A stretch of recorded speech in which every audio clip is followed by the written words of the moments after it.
term. It's been almost a Yeah. year, Well, I think. she was in contact with us, I think, around the postal building. Oh, okay. Yeah, so she called. She saw me on TV, and so she Okay. contacted somebody in the office. So you've actually Y'all ready talked to to get her, ready to go been in on? contact with her more recently than me. Oh yeah, yeah. You ready, Bob? I'm ready. Let me get Caitlin up. I would like to call the hearing to order this morning, and the subject, of course, is the hearing on EPA's CO2 regulations for new and existing power plants. And then, of course, also you all have a proposed rule that is part of this relating to a federal implementation plan in the event states do not act. And first of all, Ms. McCabe, we appreciate your being with us this morning as the acting assistant administrator. You've been here many times before, and we genuinely appreciate your being here. At this time, I would recognize myself for 5 minutes for an opening statement. Not too many years ago, an oral biography was compiled of Harry Truman, and it was entitled Plain Speaking. And that's what I intend to do with my opening statement today, just do some plain speaking. In July, the United States Supreme Court ruled in the Michigan case that EPA had acted unreasonably and beyond its scope of authority on the Utility Act by not considering cost. And I was really taken back a little bit by the response that Ms. McCarthy and others spokesman for EPA gave when they were questioned about that Supreme Court decision. Basically, every one of them said the regulation was finalized 3 years ago. The companies have already spent the money. So everything has been accomplished, and so basically sort of negating the emphasis on the Supreme Court's decision. And we perceive that that's precisely what is going to happen with this existing and new coal plant rule. That your goal is to have this implemented. Lawsuits we know are going to be filed, but you want to have it implemented so that if the Supreme Court rules against you, everything has already been done. Now, on the new coal plant rule, we have serious problems with it. You know that. Initially, you gave as an example 4 plants that showed that carbon capture and sequestration could be used in these coal plants. One was in Texas, which has not been built. One was in California, which has not been built. One was in Mississippi, which has had extensive cost overruns and without significant investment from the federal government never would have been built.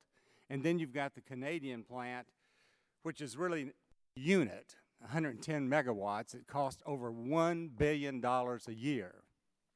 So there's not any practical way available for anyone using reasonable cost figures to comply with this new rule, because the emission standard is so low that it simply cannot be achieved.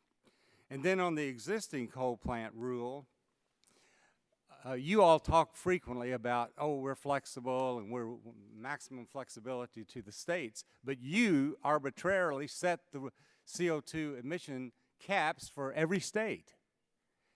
And so it's going to be extremely difficult for many of the states to reach these caps. Now, when I go down to the district in Kentucky and around the country, I hear a lot about this is a rogue agency out to do in the fossil fuel industry. Many people view you as nothing but a political arm of the White House today as a result of the president's Georgetown speech in which he said, I want EPA to act. And you all have followed that rule and you've acted. You've actually become a legislative arm because Congress considered cap and trade, Congress considered CO2 emissions, and Congress did not act. And I've heard people at EPA and the president say repeatedly, Congress did not act, so we are going to act. And not only did the Supreme Court invalidate our question and call unreasonable in acting beyond your scope of authority under the Michigan case, but also in the tailoring rule, it said you went beyond your scope of authority. And then on this existing rule, how can we ever forget that one of the preeminent constitutional lawyers in the country, Larry Tribe, sat right there and said, you're burning the Constitution by these actions. And you had to reverse about 30 years of legal opinions of EPA itself in order to say you have the authority to act under 111D. So we're very much concerned about it. You're running roughshod over the U.S. House of Representatives, the U.S. Senate, the governors, the attorney generals, the utilities, the people in the fossil fuel industry, the employees, and the American taxpayers. And it's interesting, the EIA recently reported 2014 electricity rates went up 14%, and this year they anticipate them up another 10%. But coal prices are down, natural gas prices are down, and oil prices are down. And yet, all these independent reports say they're going up because of regulations. So in this committee, we're going to continue to do everything we can do to stop you. And not only that, but we're urging governors to take action to stop you. And we know that lawsuits are going to continue to be filed, and this will be a big issue in 2016. So with that, my time has expired, and I would like to recognize this time the gentleman from Illinois, Mr. Rush. 5 minutes. 2016 is right around the corner, Mr. Chairman, and let us all buckle our seat belts for this wild ride to 2016. I want to thank you, Mr. Chairman, for holding today's hearing on the EPA's carbon rules. It certainly, to me, feels like deja vu all over again. I also want to thank Assistant Administrator Ms. McCabe for being here today, and as always, I look forward to your thoughtful, insightful, and expert testimony on the matter at hand. Mr. Chairman, today we will examine EPA's carbon regulation for the exceedingly cheap time. And at the very outset, I must emphatically commend the agency for its open, its honest responsiveness to stakeholders' concerns in issuing its final rule. Mr. Chairman, since the last time Ms. McCabe testified before this committee, and after serious consideration of thousands of comments from various stakeholders, EPA has made significant changes to the Clean Power Plan. In regards to timing, the compliance period was pushed back from 2020 to 2022. The interim reduction goals can be achieved more gradually between 2022 and 2029, and states are provided additional flexibility for reducing their emissions from the years 2022 all the way up to the year 2030. Additionally, Mr. Chairman, EPA's final rule provides states up to 3 years, if necessary, to submit a state plan, and also propose a model rule that makes it easier for states to adopt interstate trading, as many of them had requested. No doubt, Mr. Chairman, in response to concerns voiced here repeatedly, EPA's final rule now requires states to consider reliability when developing their plans. It allows flexibility to include a variety of approaches to achieving their goals, and it provides a reliability safety valve for extraordinary circumstances. So, Mr. Chairman, after unprecedented public outreach and engagement, EPA was able to finalize a rule that is fair, that is flexible, and that demonstrates to the world that the U.S. is indeed serious in its commitment to lower its carbon imprint in order to address climate change. And why are these rules so necessary and essential? Plainly speaking, Mr. Chairman, from the vast majority of the American people to the overwhelming majority of the world's climatologists and scientists, from the leaders of the world's most advanced nations to Pope Francis, it seems that almost everyone everywhere understands that climate change is real and is posing an existential threat to the future of our home, this great planet that we were given stewardship over.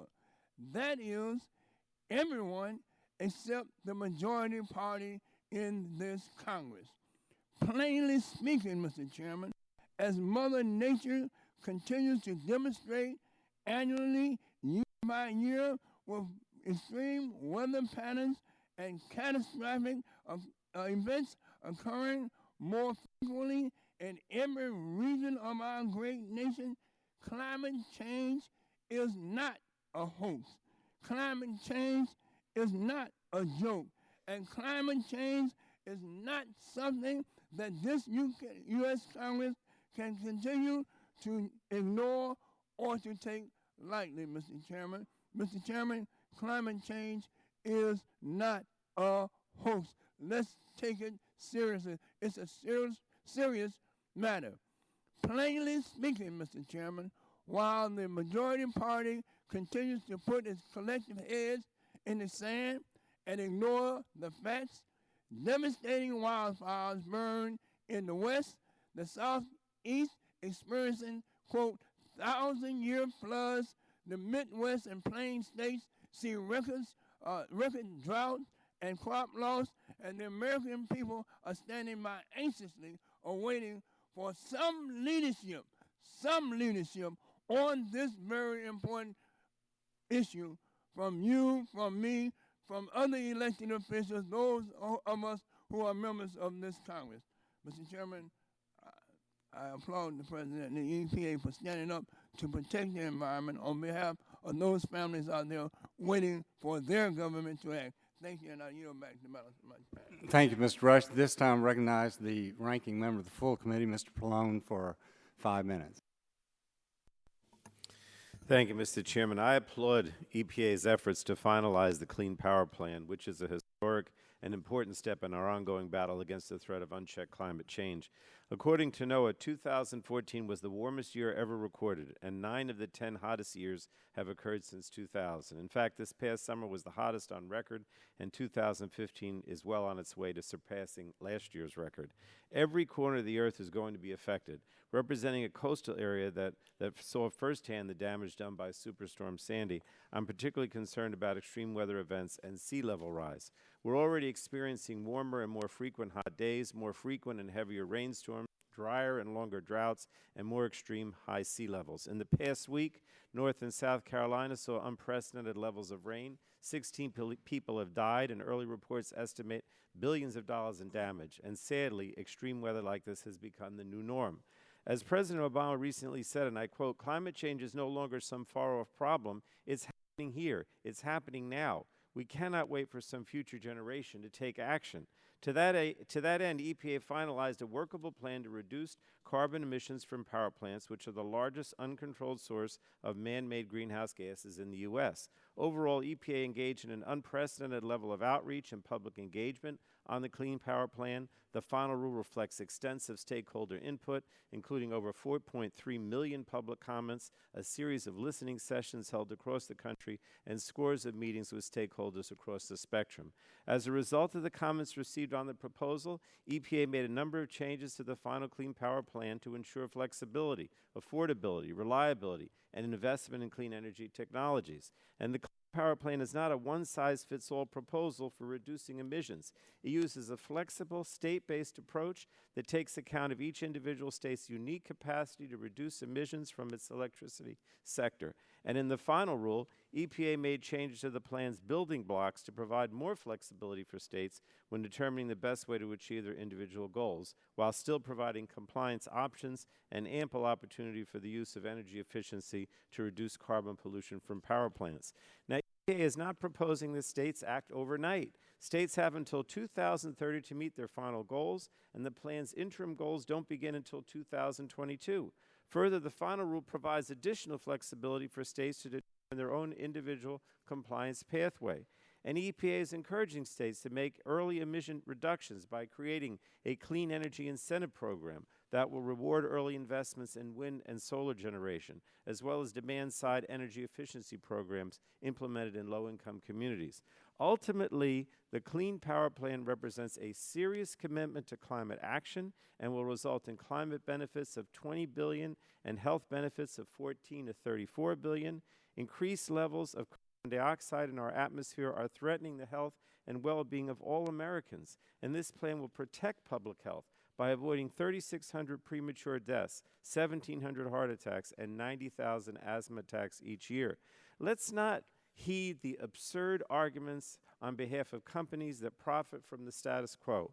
We've already heard from some that EPA's plan is not legal, that it's unworkable, and that some states may refuse to participate. But as I've said before, those making such arguments aren't really interested in finding solutions to our carbon pollution problem. They're not interested in developing a plan to help us reduce emissions while still maintaining a safe, reasonably priced electricity system. They're more than welcome to ignore the facts and reject any reasonable plan to address climate change, but let me tell you, history will not treat them kindly. History is on the side of those who want to act on climate change, those who believe in the power of American innovation and our ability to successfully meet any challenge, and who look to the future rather than the past. Frankly, we've already wasted enough time on legislation to just say no to climate action, and now Congress must move on. What we cannot do, as President Obama said, and I'll close, and I quote, he said, is we cannot condemn our children to a planet beyond their capacity to repair. I yield back, Mr. Chairman. This time I recognize the gentleman from Virginia, Mr. Griffith, for 5 minutes. Thank you very much, Mr. Chairman. You know, it's interesting to assist states in developing state plans. The EPA has proposed model trading rules. Let me read you from pages 42 and 43 of your proposed rules setting forth a federal plan. EPA states, the EPA strongly encourages states to consider adopting one of the model trading rules, which are designed to be referenced by states in their rulemaking. Use of the model trading rules by states would help ensure consistency between and among the state programs, which is useful for potential operation of a broad trading program that spans multi-state regions or operates on a national scale. Now, what's interesting about that is I'm also going to reference some quotes from the past, and not the distant past, the recent past. There is no cap-and-trade scheme provided for under the Clean Air Act. For greenhouse gases, I should say, sir, what I do know is that we are not planning any cap-and-trade regulations or standards. Former Administrator Lisa Jackson, in response to Representative Steve Scalise, February 9, 2011, in this room. Administrator Jackson and Assistant Administrator McCarthy have stated publicly the agency has no intention of pursuing a cap-and-trade program for greenhouse gases under the Clean Air Act. The agency reaffirms those statements here, August 3, 2011. Both former Administrator Jackson and I have said in the past that the EPA has no intention of pursuing a cap-and-trade program for greenhouse gases, and I continue to stand by those statements. May 15, 2013 to Chairman, in a letter to Chairman Upton. The Clean Power Plan is not a cap-and-trade program. It's not going to be designed like a cap-and-trade program. This is not an opportunity for us to impose a cap. That's not what it looks like. Administrator Gina McCarthy, in a response to Senator Heitkamp on March 14 in a panel in the video, you know, the problem is that it looks like a cap-and-trade plan. You call it a model trading plan. You say that if the states don't come up with an appropriate plan, the federal government will come in and help them develop a plan, perhaps a cap-and-trade type plan. I was elected in 2010. A 28-year incumbent went down because he voted for a cap-and-trade plan. You're not only showing disrespect to the Congress, disrespect to what I believe the Supreme Court told you in the Mercury Rule, you're also showing disrespect to the voters of this country that turned out an awful lot of folks on the cap and trade is not a policy this United States should follow, and so I would submit to you that you probably need to look someplace else. I don't think you have legal authority for this rule, as you know. That will be debated in the courts, but just like the Mercury rule, which was found that you all had overreached and had to go back to the drawing board, those jobs in my district are already gone before the Supreme Court could make a ruling. With that, Mr. Chairman, I would yield to the gentleman from West Virginia, Mr. McKinley. Mr. Chairman, I had the opportunity on Friday to take Congressman Welch from Vermont to an underground coal mine in West Virginia. And prior to that, going underground, we had a chance to sit down and talk with about 12 unemployed coal miners that have lost their job, and to look them in the eye to understand, what can we do? What's happened? And universally, Ms. McCabe, universally they said it's regulations. Regulations are what drive. We have had 7 coal mines, 7 power plants in West Virginia have been shut down. 45% of our coal miner workforce has been unemployed.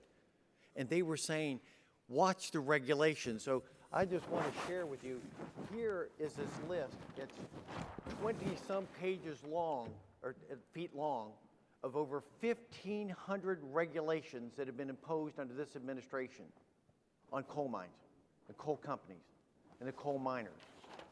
It's no wonder they can't find jobs.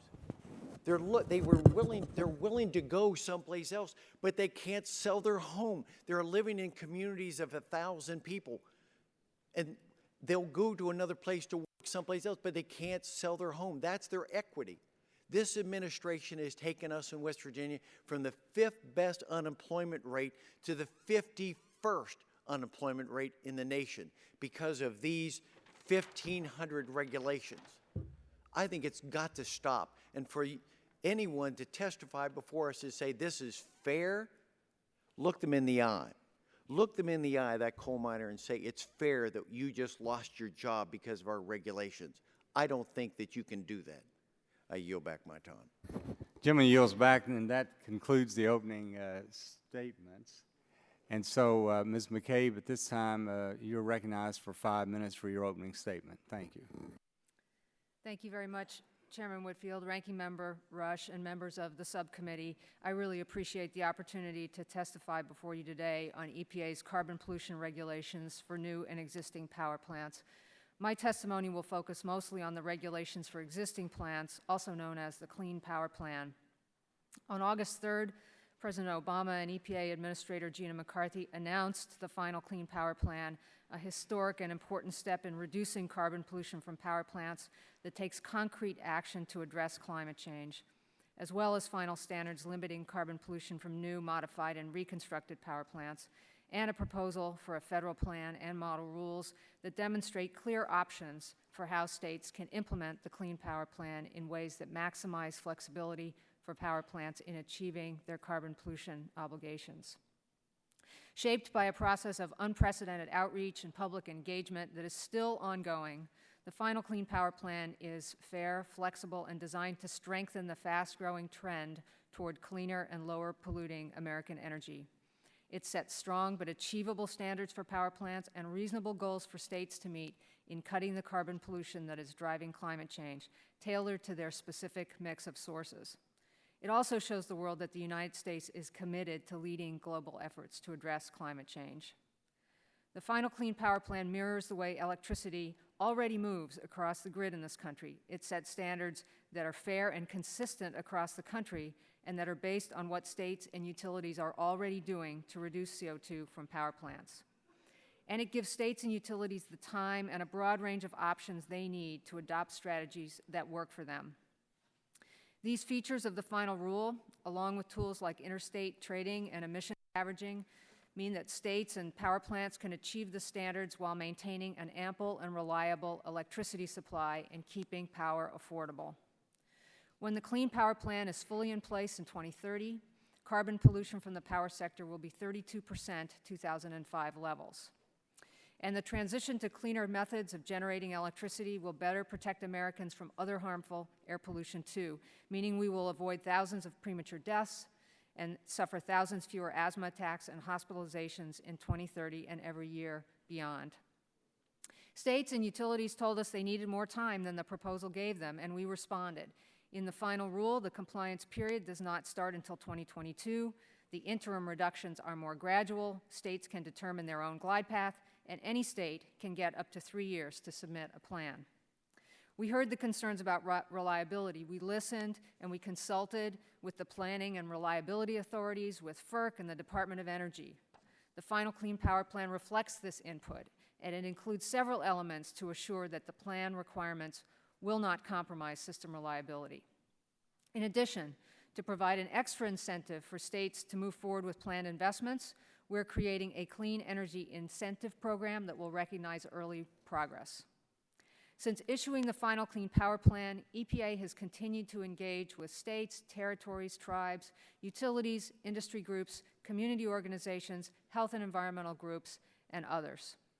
To help states and stakeholders understand the Clean Power Plan and to further support states' efforts to create plans that suit their needs, EPA has developed a variety of tools and resources which are largely available on our website, and we remain committed to assisting states with development and implementation of their state plans. We're convinced, both by our analyses and our experiences, that both the carbon pollution reduction called for under the Clean Power Plan will extend the trajectory of the last 40 years when we cut air pollution in this country by 70% while our economy has tripled.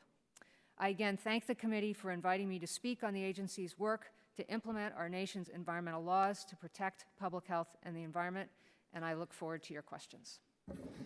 Thank you, Ms. McCabe, and I'll recognize myself for 5 minutes questions. When do you expect the 2 rules to be published in the Federal Register? Congressman, we're working with the Office of the Federal Register. They will make the decision about when to publish it. We expect it to be in the second half of October, and we're working with them to resolve all the little formatting things that is a routine part of getting a rule published in the Federal Register. Now, did you finalize the rule in August? Is that right, those 2 rules? That's right. And you're working with the Office of the Federal Register? Correct. And who makes the decision of when it's published? The Office of the Federal Register makes the decision. There's a standard, a routine set of steps that we do whenever we finalize a rule. Before we work on fixing any typos and all that sort of thing. We submit it to the Office of the Federal Register, and we work with them to resolve any issues that they have, but they make the final decision. Now, how many pages in these rules? There's several thousands of pages in the rules.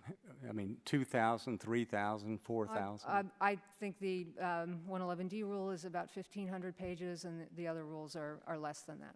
Well, you know, it's important that they be published in the Federal Register because, as you know, lawsuits have already been filed, but they were filed before they were published, and Yes. if they're not published, then there's no standing to bring the suit. So, so you think they'll be published in October? Yes, yes, I do. This month? Yes, we've actually we've moved this along very expeditiously, given the size of the rule and the number of the rules. Okay.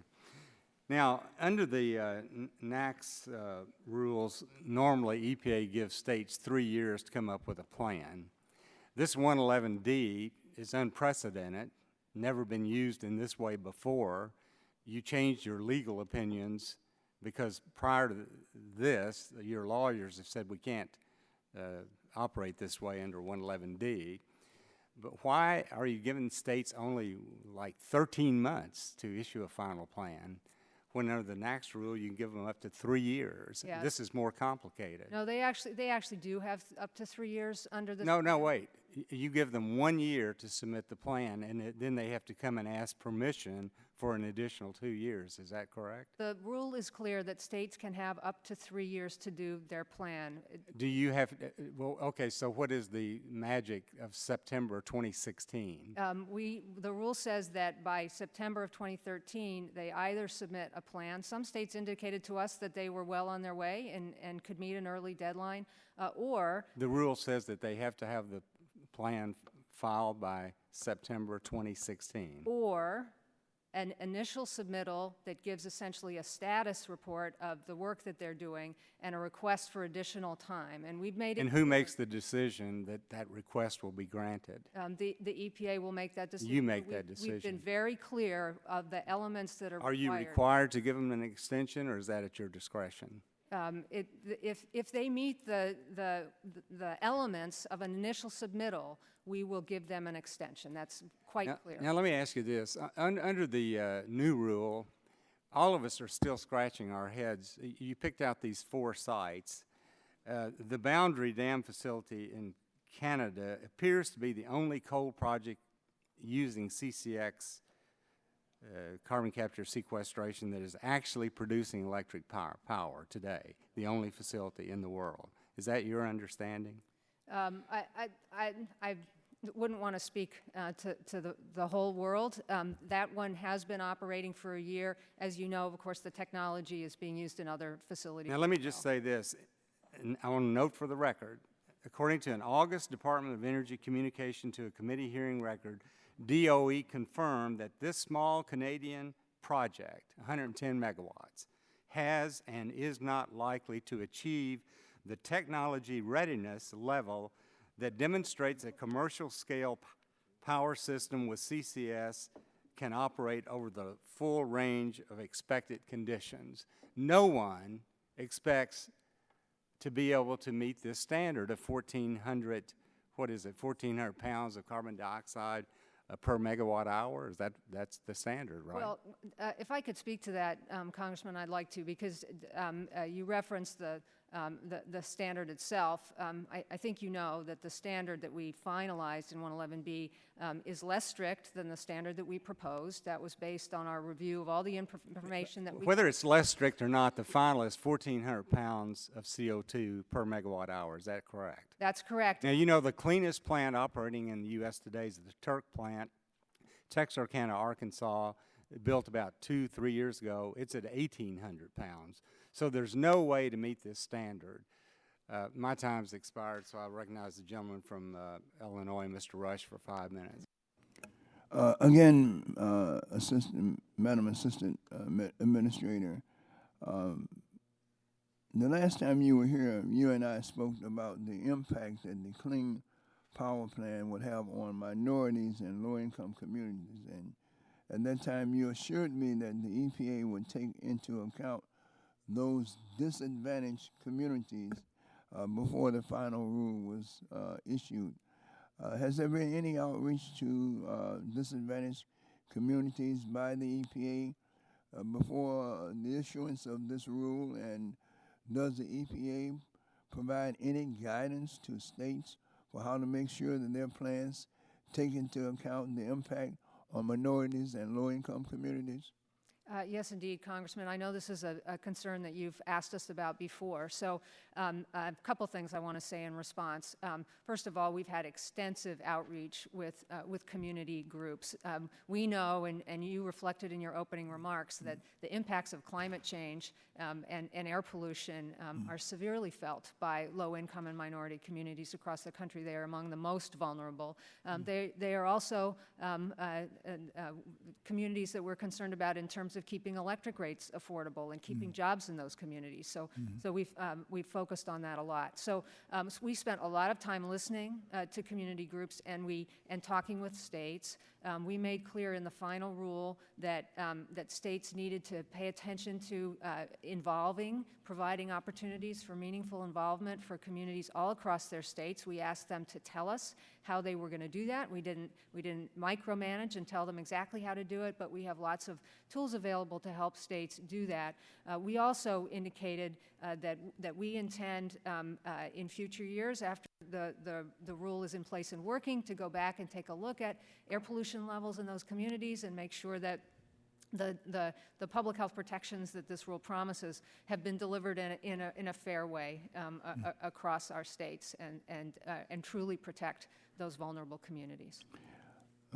Are there ways for states to both invest in cleaner and more efficient energy measures, such as the CPP proposes, and also provide help to the most vulnerable communities Are there any incentives in the final rule for disadvantaged communities who might want to participate in the clean, green economy? And can you give me an example? Say Appalachia. How does Appalachia respond to the Clean Power Plan? Yeah, so probably the best example of incentives that you asked about, Congressman, is the Clean Energy Incentive Program, which provides additional incentives for states that want to get going early and in particular invest in wind and solar, but also in energy efficiency programs in low-income communities. We felt that it was important to provide extra incentives to get those projects going early. And there, of course, energy efficiency, while not a basis for the rates that we set in the Clean Power Plan, is a very affordable, cost-effective, and positive means that states and utilities can build into their compliance plans. Your question about coal country, is a very, very serious and valid one. The final design of the Clean Power Plan is so flexible for states, especially in their ability to work regionally, and for the utilities to work regionally, that will provide the states the ability to make sure that they're preserving and protecting the important things for their states. And we predict through this plan that coal will still be a very substantial source of energy in this country well into the future, and it's partly because of the flexible design of the rule. Gentleman yields back. This time recognize the gentleman from Texas, Mr. Barton, for 5 minutes. Thank you, Mr. Chairman. It's good to have you here, Mrs. McCabe. We appreciate your courtesy of coming to talk to us. I think it's a true statement that back in 1990, when we passed the Clean Air Act amendments, Chairman Upton and myself are the only two members of the committee currently that were also on the committee then. I don't think any of the senior Democrats were on the committee at that time, but if they were, I apologize. In any event, the full committee chairman was John Dingell of Michigan. He spent several years putting together the coalition of which I was a small part of to move that bill through this committee and through the Congress. My recollection is that we spent an inordinate amount of time working on the acid rain title, which implemented a nationwide emissions trading program for SO2. There were numerous stakeholder meetings. I remember going to the White House to meet with President Bush and Governor Sununu. I remember numerous congressional hearings. I mean, we spent a lot of time on that. We spent no time on Section 111D of the Clean Air Act. None. Do you have any records at EPA that indicate the Congress spent, any public time at all on this minor provision? I really don't know, Congressman. Yeah, well, they didn't. Now you're using, not you personally, but your agency is using Section 111D to give the EPA basically total authority to create in a regulatory fashion a cap and trade program for carbon dioxide, which there was no intent in the Congress in the early 90s, no legislative record, no background at all. Your own attorneys at the EPA think it's uncertain. You know there's going to be a court case on this, and yet you're trying literally to create in a regulatory fashion what the Congress has refused to do in a legislative fashion. I think that's just wrong. Can you tell this committee or this subcommittee where Section 111D spells out clearly and specifically that the EPA has the authority to set mandatory emission limits, requirements that extend well beyond the actual sources being regulated? Well, Congressman, I appreciate you asking this question because it's obviously on everybody's minds. So the first thing that I want to make absolutely clear is that the Clean Power Plan does not set in place a cap-and-trade program. I beg to. How can you say that with a straight face? Well, because that's what the rule says. The rule sets. With all respect, ma'am, in the state of Texas, we're going to have to shut down existing coal plants and build more wind power than the rest of the world has. If that's not a cap and trade program, what the heck is it? The rule, Texas, by the way, is doing an awesome job in terms of wind power. It's had incredible opportunities to do that. The reason that I'm disagreeing with you respectfully, Congressman, is because the way the rule works is it establishes an emission rate of CO2 emissions for coal and gas-fired power plants. That is the way Section 111 has traditionally worked, and that's the way it's working here. And so that is the primary starting point, is that rate. We then, in the rule, provide options and flexibilities largely in response to input and requests that we got from states and the utility industry to provide alternative ways for them to comply. Well, with all respect, my time's about to expire, but if this rule goes through, and I hope it doesn't, Texas has to build more wind generation than any other nation in the world currently has. Now, that's a fact. And the problem is, even in Texas, we can't make the wind blow when the EPA says it has to. I mean, it's simply not going to work. I respect your integrity. I respect your commitment to what you do. But again, I was here in 1990. I voted for the Clean Air Act amendments.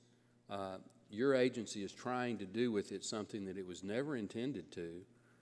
We would have put it in. You can guarantee that John Dingell would have put it in if that's what the intent of the Congress was. With that, Mr. Chairman, I yield back. Gentleman's time has expired. At this time, recognize the gentleman from New Jersey, Mr. Pallone, for 5 minutes. Thank you, Mr. Chairman. And thank you, Ms. McCabe, for your testimony. The Clean Power Plan is an important step in reducing emissions from power plants, the nation's largest source of carbon pollution. And today, we've heard about the actions that EPA has taken to create strong, fair, and flexible standards that will put us on the path to a clean energy future and will help avoid the worst impact of climate change. However, despite the overwhelming scientific evidence and broad public support, we continue to hear a litany of arguments from the GOP for why we shouldn't act. You know, climate change is a hoax. They say carbon dioxide is not a pollutant. EPA is a rogue agency with no authority to limit carbon pollution. I'd like to give you an opportunity to respond to a few of these assertions. And first, you know, yes or no, is carbon dioxide a pollutant? Yes, it is. Can you briefly explain why EPA has the authority to address carbon pollution from power plants? Well, the Clean Air Act directs EPA to address public health and environmental issues that result from air pollution. The Supreme Court has confirmed that. One key authority in the Clean Air Act that has been used many times to address air pollution from industrial facilities is Section 111, which directs us to look at the range of approaches that industries are using to control air pollution, in this case CO2, and to set emission standards based on what's known as the best system of emission reduction. That's things that the best companies are doing already, and to require that over time, that's where everybody end up in terms of their emissions. So that's where our authority comes from to do this. All right. Is there any way we can reduce our emissions by enough to avoid the worst impacts of climate change without controlling carbon pollution from power plants? Power plants are the largest stationary source of CO2 in the country. They are substantial. We are taking steps to address CO2 emissions from the mobile source sector and from other sectors. But this is a global problem, of course, and the U.S. cannot solve it alone. But for us to take meaningful steps, we need to look at the power sector as well as mobile sources. Now, I've also heard from my Republican colleagues that they say that no one goes to the hospital for breathing in carbon pollution, so there can't be any real public health benefits from limiting carbon pollution from power plants. Could you explain how the Clean Power Plan will help protect public health and welfare? Yes, and there's increasing science every day on these issues. CO2 emissions are affecting the global climate and are leading to changes in the way our world responds to those levels in the atmosphere in a way that affects public health very directly. Temperatures get hotter, there are droughts, there are wildfires, there are unpredictable and more severe storms. These can lead to a number of public health issues related to respiratory issues when there's more ozone because of hot weather, when the allergen seasons are longer because of changes in vegetation, vectors change their habitats and the length of their seasons. All of these things can lead to significant public health issues, as well as the disruption that can occur in our communities as a result of more severe flooding or drought or other severe weather. All right, I know that in our previous hearings you've discussed the unprecedented outreach efforts, undertaken by EPA to inform the development, to inform the public about the proposed rule.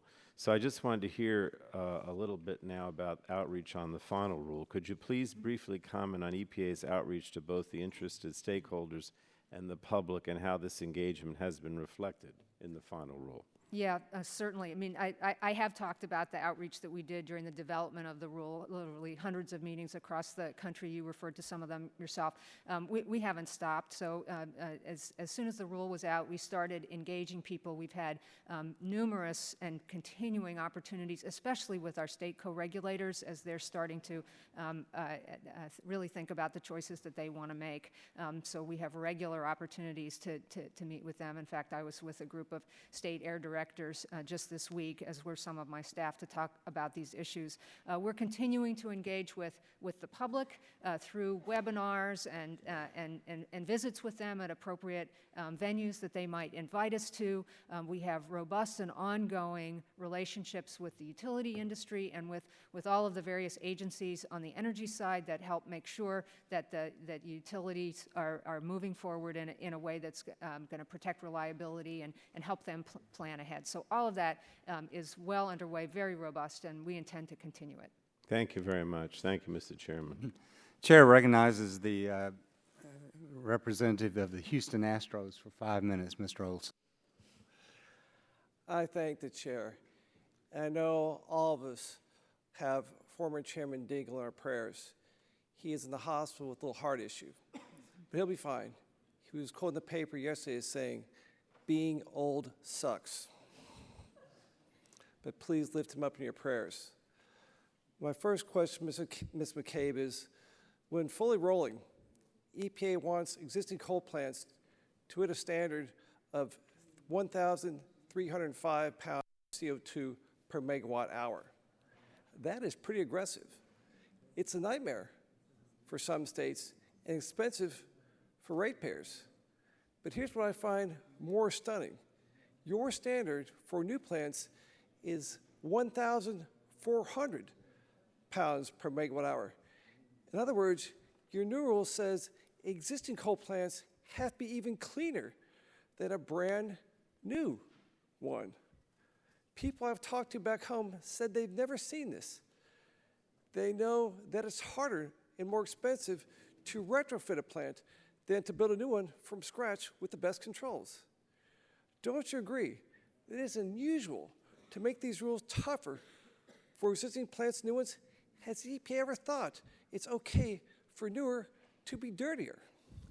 I'm glad you asked that, Congressman, because I've heard that and there's confusion about it, but there's a pretty straightforward answer to that, which is the difference between a standard for a new plant and a standard under 111D.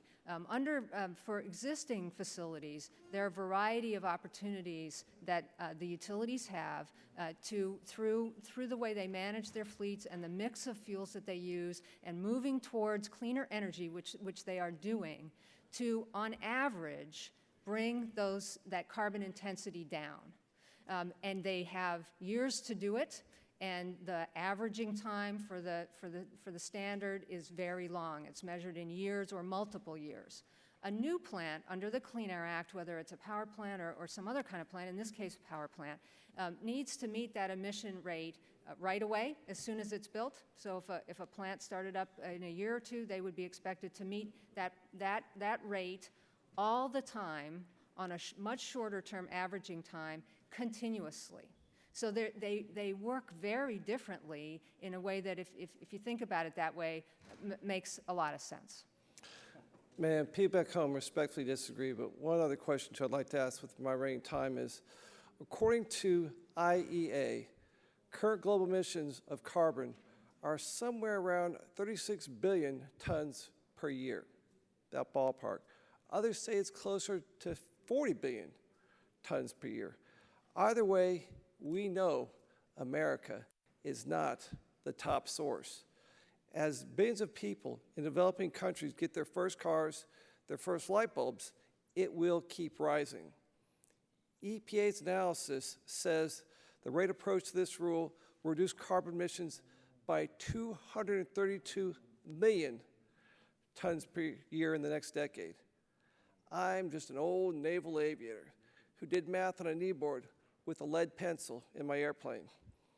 But my rough math says if we hit that goal tomorrow, we decrease carbon by 0.65% or 0.58%. The world's exposure of carbon will dwarf our reductions.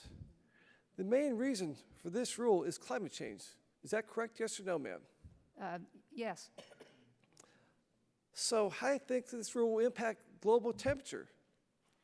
No one rule is going to address the problem of climate change, Congressman. This is going to take a global solution. The United States is one of the largest emitters of CO2 in the world, and we have a responsibility to take the steps that we can take in order to help push in the direction of addressing this significant public health issue. How does this impact sea levels, ma'am? Going up, down? I mean, how do you know? Sea level is rising as a result of this global threat. This is a step that the United States is taking in order to contribute to addressing this global problem. One final question. Am I safe to assume that EPA could revisit this new source rules in the future and that rules on natural gas plants might get tougher, like coal today?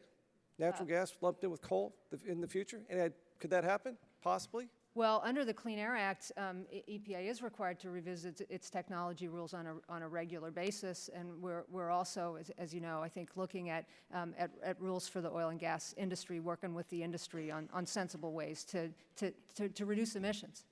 I'm out of time. I close by saying, go Astros. I yield back. Chair recognizes the gentleman from California, Mr. McNerney, for 5 minutes. Thank you, Mr. Chairman. Mr. Chairman, I implore my Republican colleagues to embrace carbon sequestration. I do this every time I get a chance to talk about it.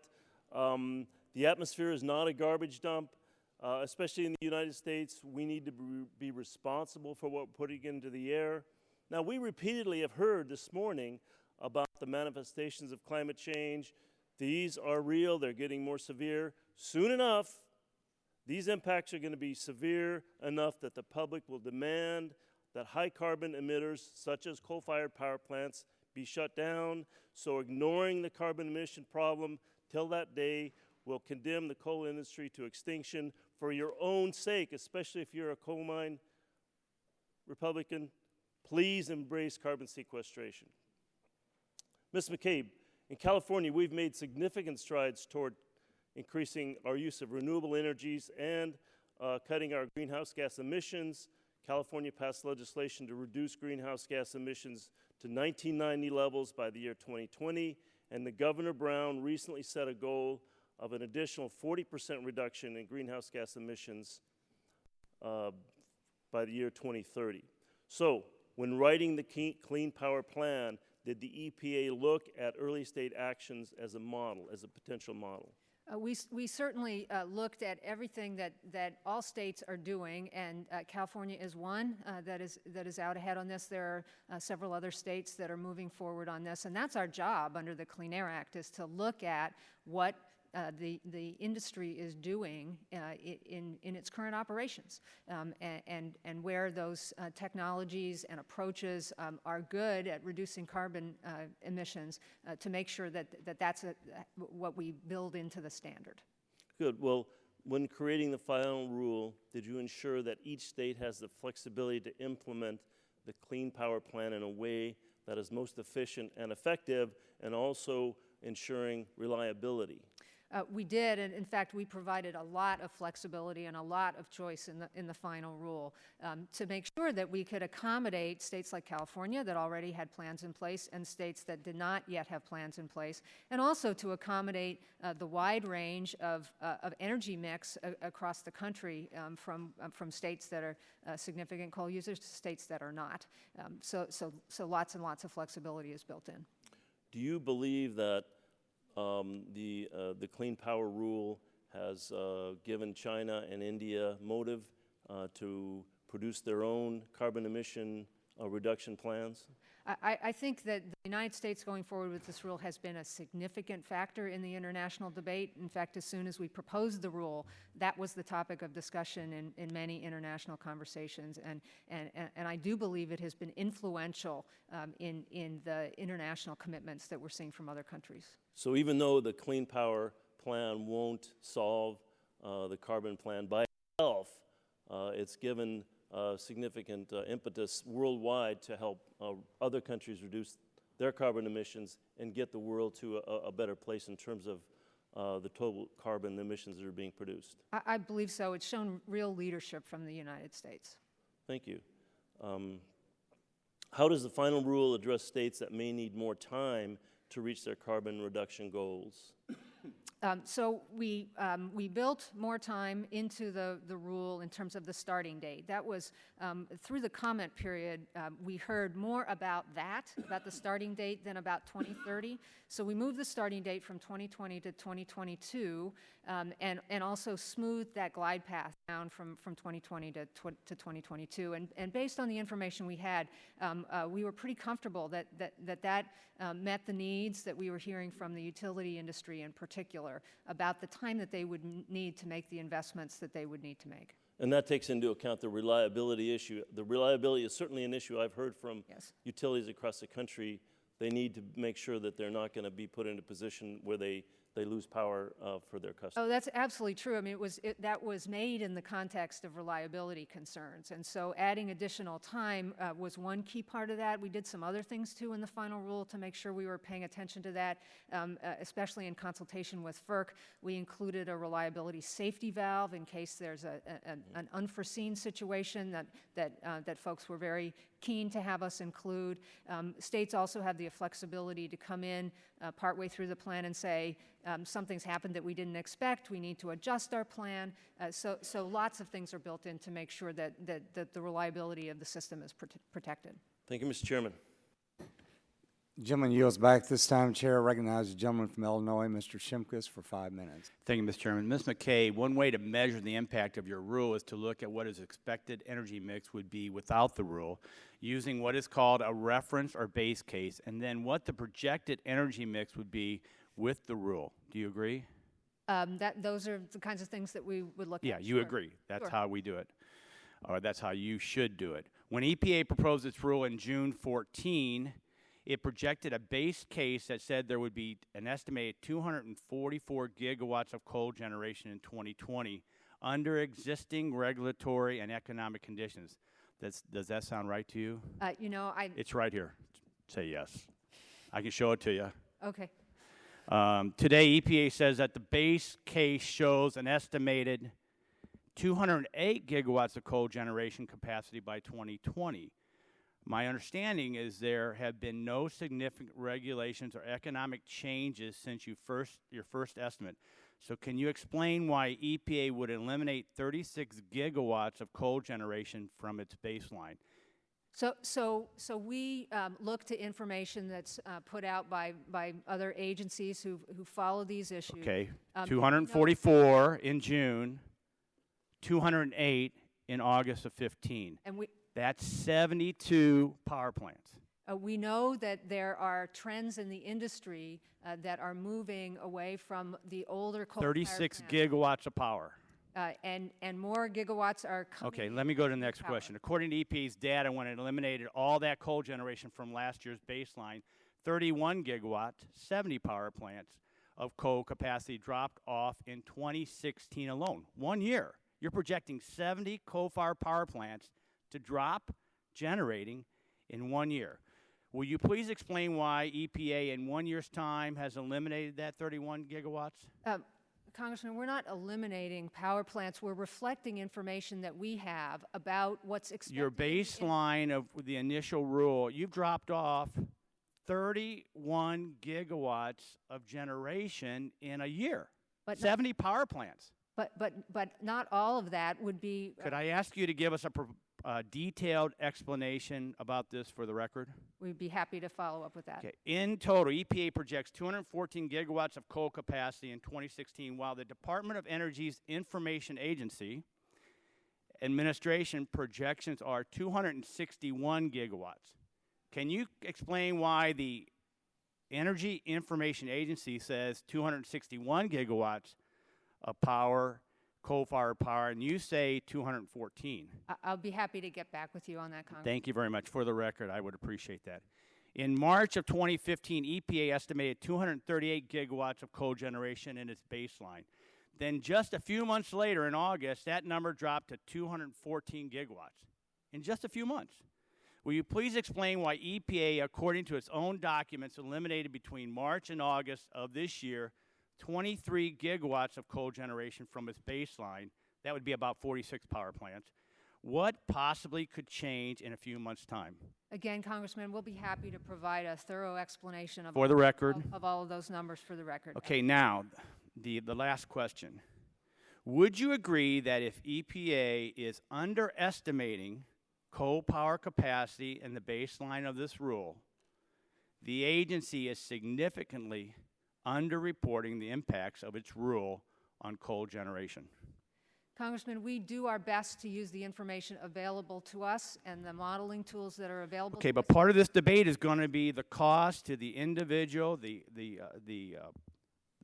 companies, the rate increases. So if you're underestimating by your 2014 June analysis and your 2015, and you drop off 70 coal-fired power plants, baseload, going to my friend Jerry McNerney's question, your final analysis, you're going to underreport the impact because you have sliced major gigawatt production of coal in this country with no explanation that we can find in any of these documents.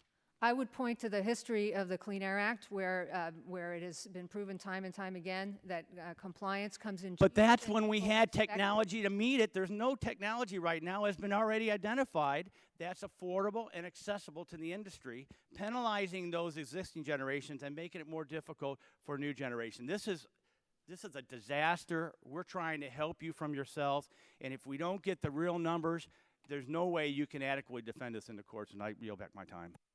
Jimmy yields back. This time, Chair recognizes the gentlelady from California, Ms. Capps, for 5 minutes. Thank you, Mr. Chairman, for holding this hearing. Ms. McCabe, thank you very much for your testimony. Adapting to and mitigating climate change should be front and center in our discussions at every level of society and government. As representatives who should be advocating for the best interests of our constituents and future constituents, we should be jumping at the chance to pursue avenues to protect their health and well-being and to ensure that we provide a safe and vibrant world to live in. Fortunately, we seem to be having the same discussion over and over again, mired in the same short-sighted rhetoric.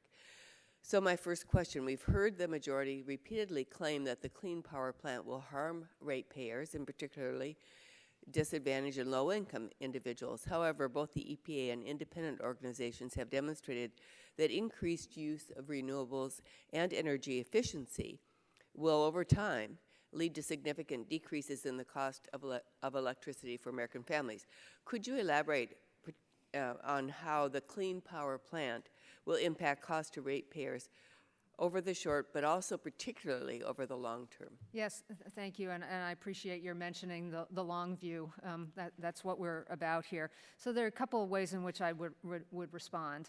The first way is to look at the information that we got in response to our proposal about the costs of cleaner energy, and they are coming down. Solar energy, wind energy, those things are becoming more affordable, which is why people are building them. Even without our rule, they're building them. So we know that's good for the system. We did an analysis. Again, it's illustrative because states will design their own plans. Utilities will figure out the best ways to comply. They always do, the cheapest ways to comply, because they care about these issues as well. And what we show is, especially because of the increased use of energy efficiency, which lowers demand, lowers bills, that by 2030 we expect to see about a 7% drop in energy bills for households on average across the country. Thank you. I think you partially answered my second question, but to emphasize, can you speak to how we could accelerate the transition to renewables and energy efficiency? I mean, long-term isn't very appetizing to some people who are having trouble making it month to month. Yes. What are some ways we can help to speed up that process? Well, one of the elements of the final Clean Power Plan that I mentioned already is the Clean Energy Incentive Fund. That's intended to be a signal from the federal government that we want to help support early adoption of energy efficiency programs, especially in low-income communities. But states and utilities have the ability now to front-load those types of activities, and we certainly would encourage them to do that. We have a lot of information and expertise at our agency, and there are many other organizations and companies that are working right now to invest in these sorts of energy-saving technologies. Okay, thank you. Another topic or aspect to this. My colleagues often discuss the issue as a matter of dollars and cents, focusing only on the cost to polluters while ignoring the benefits for consumers. And that's partly because you can't really put a price tag on human well-being. But there are definite tangible economic benefits, wouldn't you say, both for employers and employees that come from having a healthier workforce. Yes. EPA has projected the climate and health benefits of the Clean Power Plan to be between $34 and $54 billion. Could you elaborate on this or give us some specific examples of how cleaner air translates into more money in people's pockets? Absolutely. We know that is the case.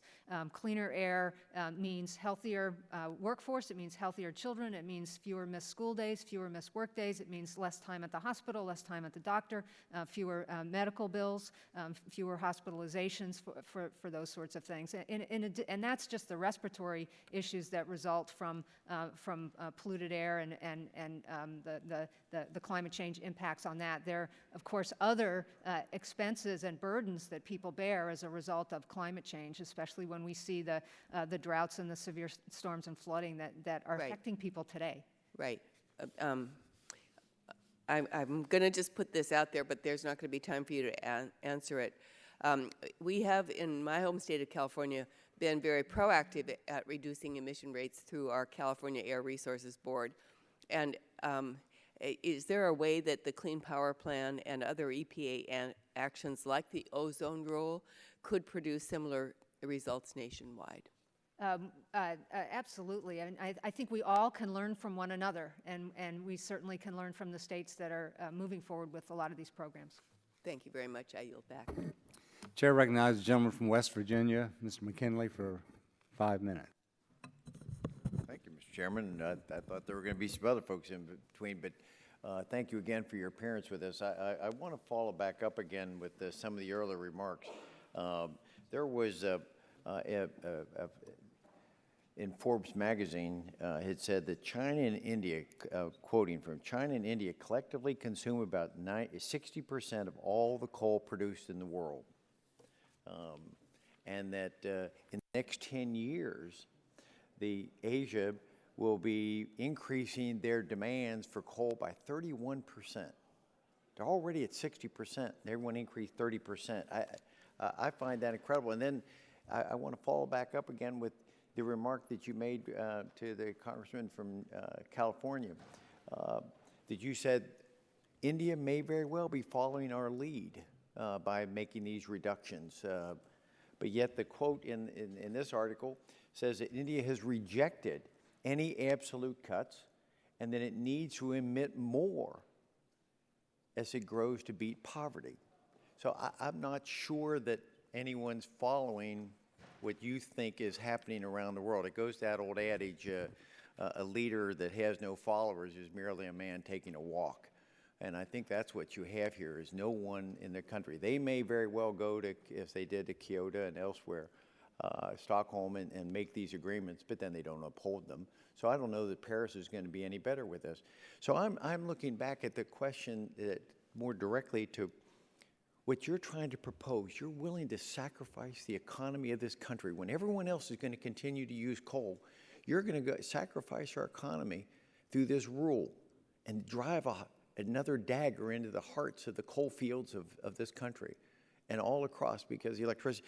I think it's curious, and I want to hear your explanation of why in the initial rule, for example, West Virginia was supposed to have a 20% reduction, but then when the final rule came out, it went to 37%. And North Dakota went from 11% to 45%, and Kentucky went from 18 to 41, and Wyoming 19 to 44. Are you trying to suggest that during your hearings in those respective states, that the people actually said, we want more stringent controls on our emissions in Kentucky and Wyoming and West Virginia? I want to hear that answer, but I also want to add one more backdrop information. I just got notice just a minute ago. The Patriot Coal has just now issued a warn notice to the miners in West Virginia that 2,000 more coal miners in West Virginia are going to lose their job in the next few days. And you all can sit there and just say, this is going to be good for our air, when other nations are polluting our atmosphere at far greater than we are. So can you tell me why you've doubled and tripled the standards for when they can't meet the first standard, why you've tripled it? So absolutely, Congressman, I'd be glad to address that. There's a lot in your question there. I'm not sure I'll get to respond to everything, but let me focus on the changes between the proposal and the final rule, especially as it relates to the states that you mentioned. Very fair question, and we've been having those discussions with state officials and utilities and others since the final rule came out. In fact, I was meeting with some West Virginia officials just last week and had this very discussion. So as we do rulemaking, we put out a proposal, we lay out our reasoning, our legal support, we lay out the information that we have, and then we put it out and people comment on it, people give us additional information, people give us their different views, and as I've said, there was just an extraordinary amount of input on this But that rule. led you to doubling down the penalties on West Virginia, Wyoming, Kentucky, all these other coal producing. You actually got testimony that we should double down the penalty? Congressman, I certainly object to the use of the word penalty. That's not an appropriate term for this rule. Well, I object to your use of the word fair when I'm talking about all these people losing their jobs. Can I explain why I use the word fair? Good luck. Okay. In the proposed rule, we took a very state-centric approach.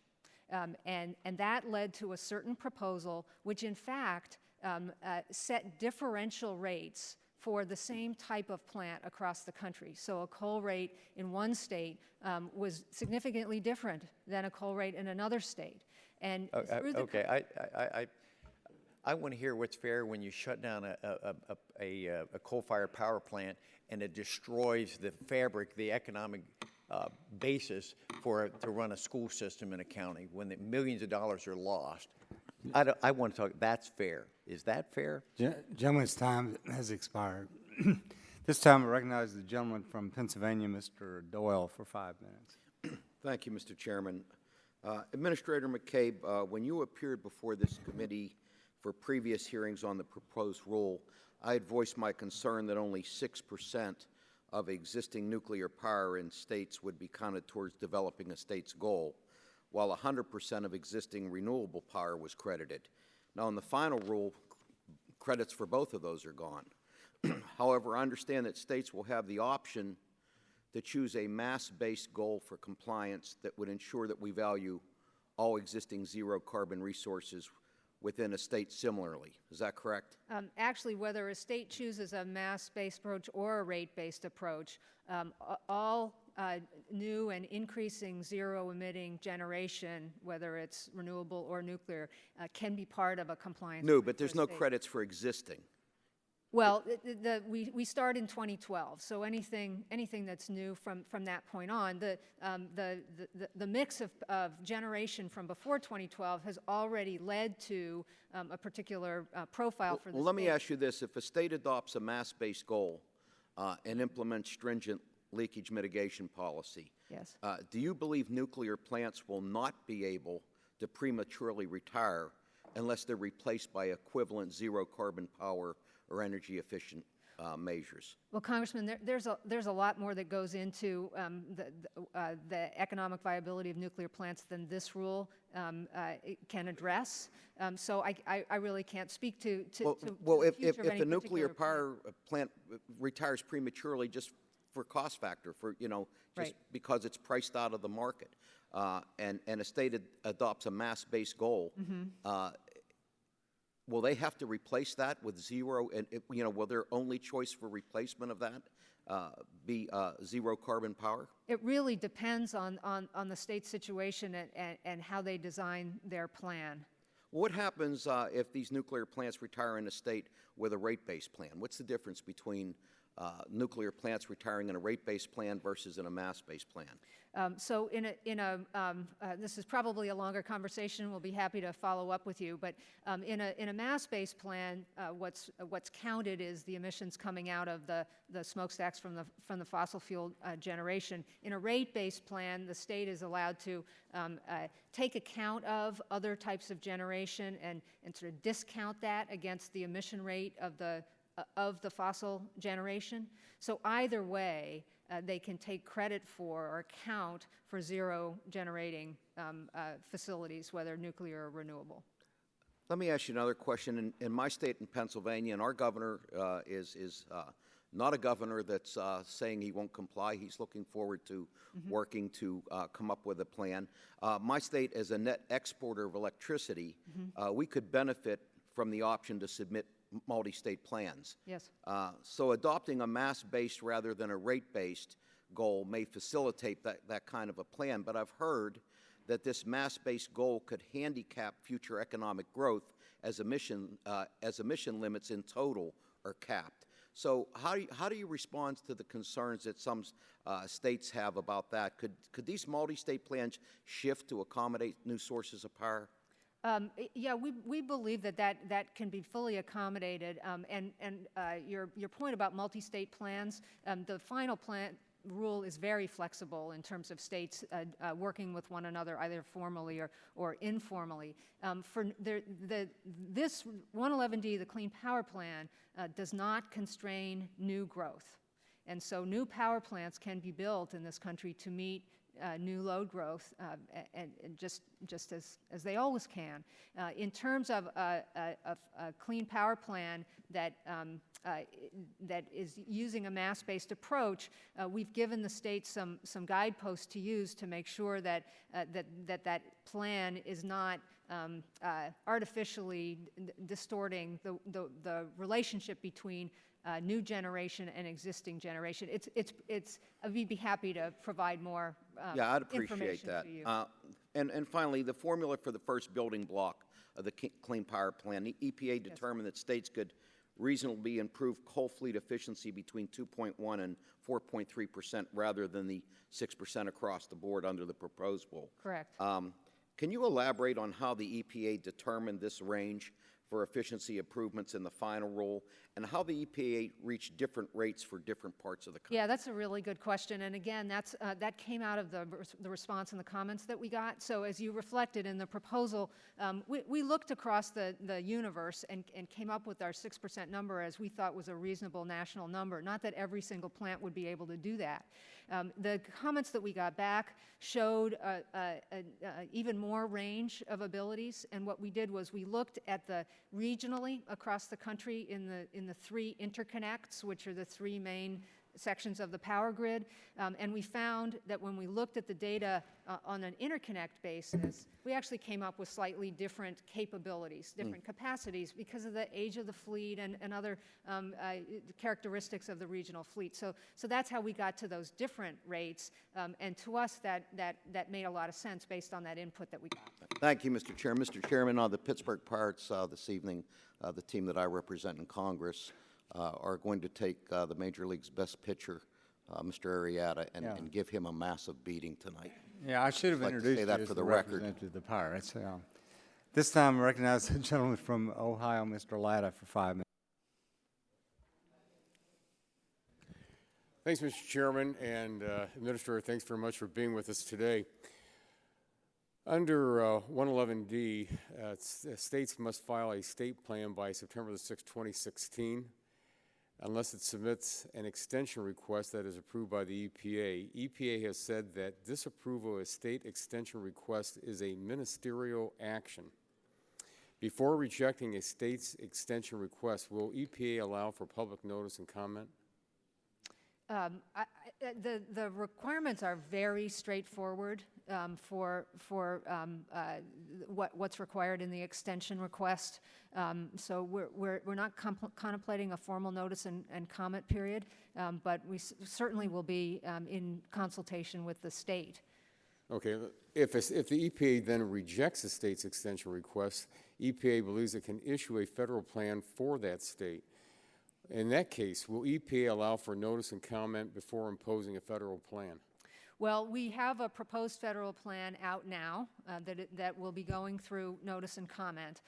And so if we are put in a position, which I hope we will not be, because I think states want to go forward with plans, if we're put in a position of finalizing a plan, we will have already gone through the proposal process, have gotten people's input on that proposed federal plan. So if I understand then that you won't have a notice and comment period then if a state's disallowed, is that correct? If a state does not submit a plan, we would go forward and finalize a plan. Okay, but in this case, though, if a state rejects, if the EPA rejects a state's plan, if it rejects it, if we receive a plan from a state and our evaluation is that it doesn't meet the requirements of the rule, we would propose to disapprove it.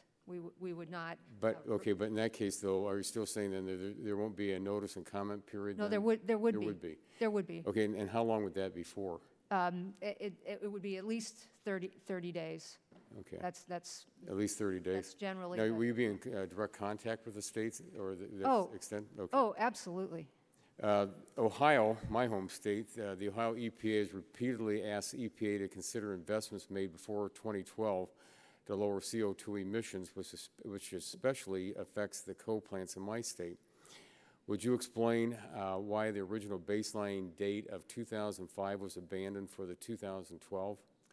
Well, I need to correct the way you stated that last part. We've never had a baseline. We've never had a baseline of 2005.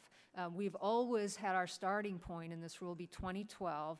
This is a technology-based rule, so we always pick a year to start from to go forward. And 2012 was the year in the proposal as well as in the final where we had the most current and complete and accurate data about the generation fleet. So that's why we started with that year. Let me ask, because of that, since we have, Ohio, until recently we had about 70% of our energies coal-fired. What factors did you consider for the state of Ohio when you were looking at that 2012 date? Did you look at the number of coal-fired plants that we have, our manufacturers, our consumers? Did you take into, the cost and expense that's going to incur out there? Could you explain a little bit on that? Yeah, sure, we did. I mean, 2012 is the year we use nationally, and as I say, that's because we want to have everybody starting from the same place. For each state, once we established a national uniform rate that was reasonable to expect in our view, based on our review of the approaches that were available, we then took that emission rate and applied it to each state, which is why each state ends up with its own target in the rule. So a state like Ohio or like my home state of Indiana that has a lot of coal-fired generation ends up with a significantly higher rate in the final plan than a state with less coal-fired generation. Well, you say in your testimony that this rule sets achievable standard for power plants, but seeing as Ohio has achieved approximately 30% reduction in CO2 emissions between 2005 and 2014 in its coal-fired power plants, doesn't your choice of a 2012 baseline mean power plants power plants that are not coal-fired at that time then? Well, it treats all the states the same. So many states and utilities across the country have been moving towards cleaner energy. That's what our rule found to be the case, and that can continue. And so we took a snapshot in 2012 and said, okay, going forward, what's reasonable to achieve beyond where people are in 2012? And let me just say, all the states the same. because my time's running out here. Just real quick, because I know since Ohio was over 70% coal-fired, my recollection was, since I'm right next to Indiana, wasn't your state up about 90% coal-fired just a few years ago? 90 plus. I think it still is, Congressman. Do you think there's going to be a measurable impact on the industries in the state of Indiana because what's going to happen there? That you were over 90% in the state? I think that with the amount of time in the rule and with the options that are out there for cleaner energy, that we're going to be able to move forward, implement this, and it is not going to have significant impacts on the economy, that it's going to be positive. Thank you, Mr. Chairman. Are you back? Gentleman's time has expired. At this time, I recognize the gentlelady from Florida, Ms. Castor, for 5 minutes. Well, thank you, Mr. Chairman, for calling this hearing on the Clean Air Act and the Clean Power Plan. The Clean Air Act is one of America's bedrock environmental protection laws, and it has been for over 40 years. I believe the Clean Air Act reflects our values. We value the air that we breathe. We are willing here in America to tackle significant environmental threats. And to tackle these threats, EPA uses the best science. Public input, examines health impacts.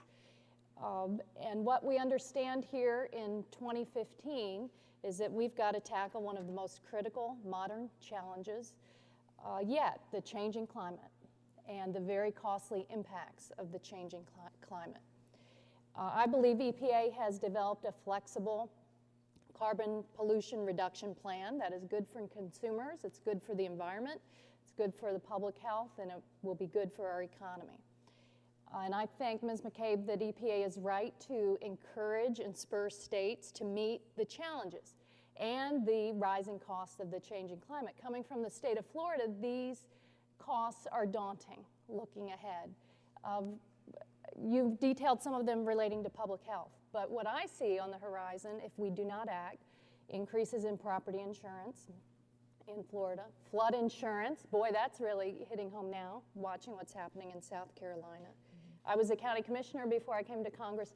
Stormwater fees, the ability of local governments, what they're going to have to do to replace stormwater and wastewater facilities, beach renourishment costs are going to increase. Another cost, unless we act, will be the failure to tap into these clean energy jobs and innovation. And I noticed in the Clean Power Plan, EPA has included a clean energy incentive program to reward early investments in renewable energy generation, specifically solar and wind, during 2020, 2021. Now, coming from Florida, where we have huge potential for solar projects like other states do, I'm excited about what a program like this could mean for my state. Could you please elaborate on that initiative? Sure. you're sure right that local government is really on the front lines of facing these issues. So the Clean Energy Incentive Program was intended to do exactly what you say, which is we know that these projects are going forward.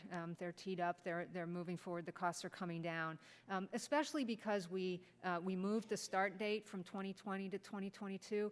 We didn't want to inadvertently put the brakes on any projects that were going forward, anticipating the Clean Power Plan. And so this program would allow states, if they opt into it, they certainly don't have to bring forward some of their compliance plan, which the federal government will then match, to encourage, to provide that little bit of extra incentive for solar projects, for wind projects, and for energy efficiency in low-income areas to get a head start and really get rolling. I wondered as well, the Union of Concerned Scientists recently issued a report, as they do routinely, and they say that most states are already well on their way to complying with the Clean Power Plan. They released an analysis in mid-August. They said they find that 31 states are on track to be more than halfway to meeting their 2022 emission rate benchmarks, and that 20 states are on track to be more than halfway toward meeting their final 2030 compliance targets. They said they see great movement because of renewable energy standards, energy efficiency initiatives, nuclear power in states, and transition to natural gas. Do you agree with their analysis that we've got 31 states on track to be more than halfway to 2020 and the other 20 states closing in on halfway of 2030 targets? I think what this is reflecting is exactly what we saw when we looked at the record, which is that states and utilities are moving forward to move to cleaner natural gas, to build new nuclear facilities, to invest in renewable and solar. That's the trend that we're seeing all across the country. That's what the rule is built on. That's what we're supposed to do in building the rule. So without speaking to the exact numbers in the study, yes, that's exactly the idea, that these things are already underway. Thank you, and I yield back my time. Gentlelady yields back. This time recognize the gentleman from Kansas, Mr. Pompeo, 5 minutes. Thank you, Mr. Chairman. I want to get to the substance of this rule, but it's difficult to do if we can't expect the witness to fulfill commitments that they've made to this committee. In June of last year when you testified, I asked you a question. I asked you a question about how many times you and EPA had spoken with Mr. Podesta, who's now the chairman of the Hillary Clinton for President campaign. I asked you that question. You said you'd take it back and you'd get us an answer. We submitted a formal QFR asking you about meetings with the White House, and we got a letter back that said we had a lot of meetings. So we met with thousands of people. Ms. McCabe, how many times did you meet with Mr. Podesta? I don't know the answer So to that, still, a Congressman. year and 2 months later, you haven't bothered to go back and look at your records to answer a legitimate question presented by this committee. Congressman, we do our best to respond to the questions that we get from you, and we'll certainly do that in the future. So the best you can do is tell this committee that you've met when asked a direct question about the politics of this rule and who you met with, a simple administrative question. The best you can do is say, we met with thousands of people. I have the letter. That's what it says. It's your response. It's the EPA's response. Without seeing my response, Congressman, I can't. Ma'am, I'll read it to you. I'll read it to you. What else we might have said in response to your question? It says, we reached out to thousands of people through hundreds of meetings, listening sessions, video conferences, phone calls, conference calls, and almost 2,000 emails. No mention of Mr. Podesta in the entire response. No mention of any officials from the White House in the entire response. You didn't answer the question, Ms. McCabe. It's a simple question. I will go back and talk with folks about how we responded to your question. When you see the frustration and when you hear members of Congress talk about the EPA being out of control, can you understand when you won't answer simple questions why someone might conclude that you don't give a darn what Congress thinks? Well, it's unfortunate if that's your view, because I think that we're all here to serve the public. Not just my view, Ms. McCabe. It's the view that you expressed when you said, we're not going to give you an answer, Mr. Pompeo. We're going to blow you off. It's unacceptable. Unacceptable. You said today that if a state needs more time, it's a ministerial action. You'll give them an incremental 2 years. At the end of those 3 years, if the governor of Kansas, this one or the next governor, concludes that there will be massive brownouts in Kansas as a result of complying with this rule, and writes you a letter to that effect, what will the response of the EPA be? I can't speak to a future eventuality like that. We did ask the states. No, you can answer it. This is a legal question. This is about the rule. The governor says we can't comply, or we're going to have poor people freezing in the winter in Kansas if we comply with this rule. Tell me what the EPA's actions will be in response to what I'm sure you will view as noncompliance with the state's obligation under this rule. Tell me what the Environmental Protection Agency is going to do to those poor people in Kansas. I cannot speak to a future action of the EPA based on facts that we'll need to look at very, very carefully. Right, but you'll have the right to put a federal plan in place. We will go through a process to make a determination. Now, it's a yes or no question, Ms. McCabe. You'll have the right to put a federal program in place. You might conclude not to do so, but you'd have the right to do so under this rule. If a state submits a plan that we feel does not comply with the law, we have the authority. It's not a question of right. We have the authority and the responsibility under the Clean Air Act. Right. So you talked earlier about states cooperating. You say they're cooperating. I don't view it as cooperation. If someone comes up to me on the street and threatens my life and I hand them my money, I just simply don't view that as cooperation. These governors will be under enormous pressure. It's not about them cooperating. It's about the heavy hand of the EPA forcing them to make decisions that they believe are inconsistent with their duty to the state and to protect the citizens of their state. But that's a far cry from cooperation, the word that you used 3 times so far this morning. Well, I know from conversations that I've had and meetings that I've had with people that states are talking about working together. Because they know what's coming. Let me go down it. You said there'd be fewer missed school days. How many fewer missed school days per student per year will there be as a result of the Clean Power Plan? Well, I'd be happy to get you the numbers that we put together, Congressman. No, really, I mean, I'll look forward to it. All right, I mean, this is the kind of data. If you're going to make assertions here to this committee today about fewer missed school days, and you said there will be shorter allergen seasons. It would seem to me responsible of you to say this allergen season in a particular region would be shorter by 7 hours, 26 minutes, plus or minus whatever your science can determine. But you throw these things out without any foundation in the data set and expect us to accept that as a fait accompli. And so I'd just like to know how many fewer school days as a result of this, and I'll look forward to your letter. Well, if you have a response, sure. I can answer that because we did put that information Great. together. Tell me what it is. I just didn't want to fish through a bunch of papers Great. while I was listening to you. What we predicted is that in 2030, when the plan is in place, there would be 140,000 fewer missed school days. Great. Thank you very much. I'm way out of time. Thank you. This time, Chair recognizes Mr. Lobsback of Iowa for 5 minutes. Thank you, Mr. Chair. First, I do want to thank Administrator McCabe for testifying here today. I may not take up the whole 5 minutes. I want to focus on the 2012 date that was already mentioned and go to my home state, Ms. McCabe. You know that over 28% of our electricity in Iowa is generated by wind power. We're the leader in the country. And I applaud the EPA, of course, for working to cut America's carbon pollution. I think it's a great idea, and we've got to move our energy and environmental policy into the 21st century. And but in my state, we've made a hell of a lot of progress over the years. And I have a concern that starting this at 2012 doesn't really recognize what states like Iowa have already done. Can you talk to me about that? And I mean, it's really difficult, to sort of start it at a particular point when a place like Iowa has made so much progress, and then a number gets attached after 2012, and it just doesn't seem to honor the commitment that folks in Iowa have already made up to this point. Yeah, I'm glad you asked that, Congressman.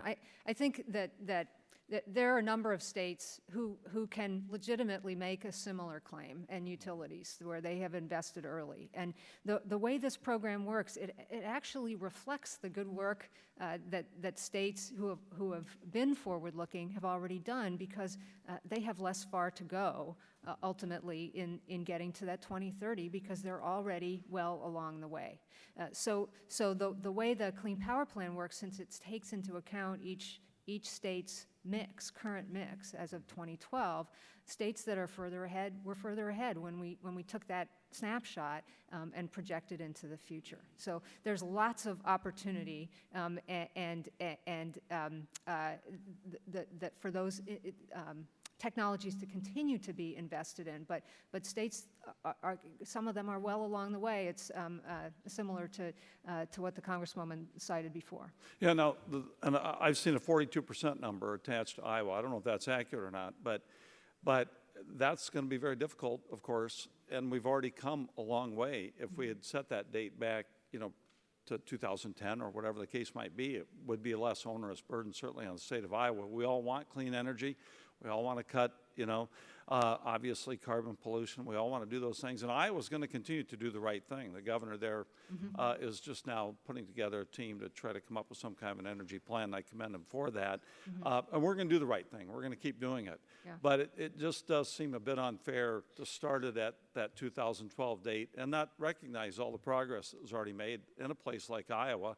And hopefully we'll be able to take advantage of the incentive program as well. We'll continue to work with you on that, but I'm making a plea for some degree of flexibility in all this at this point. Well, I think the fact that the final plan focuses much more than the proposal did on the regional nature of the power market goes directly to your point as well, because it allows the utilities in the region to work together, and again, states that are further ahead are further ahead and will benefit from that investment that they've made. Right. Well, we'll stay in touch going forward, and I just wanted to express the concern that I have about that date.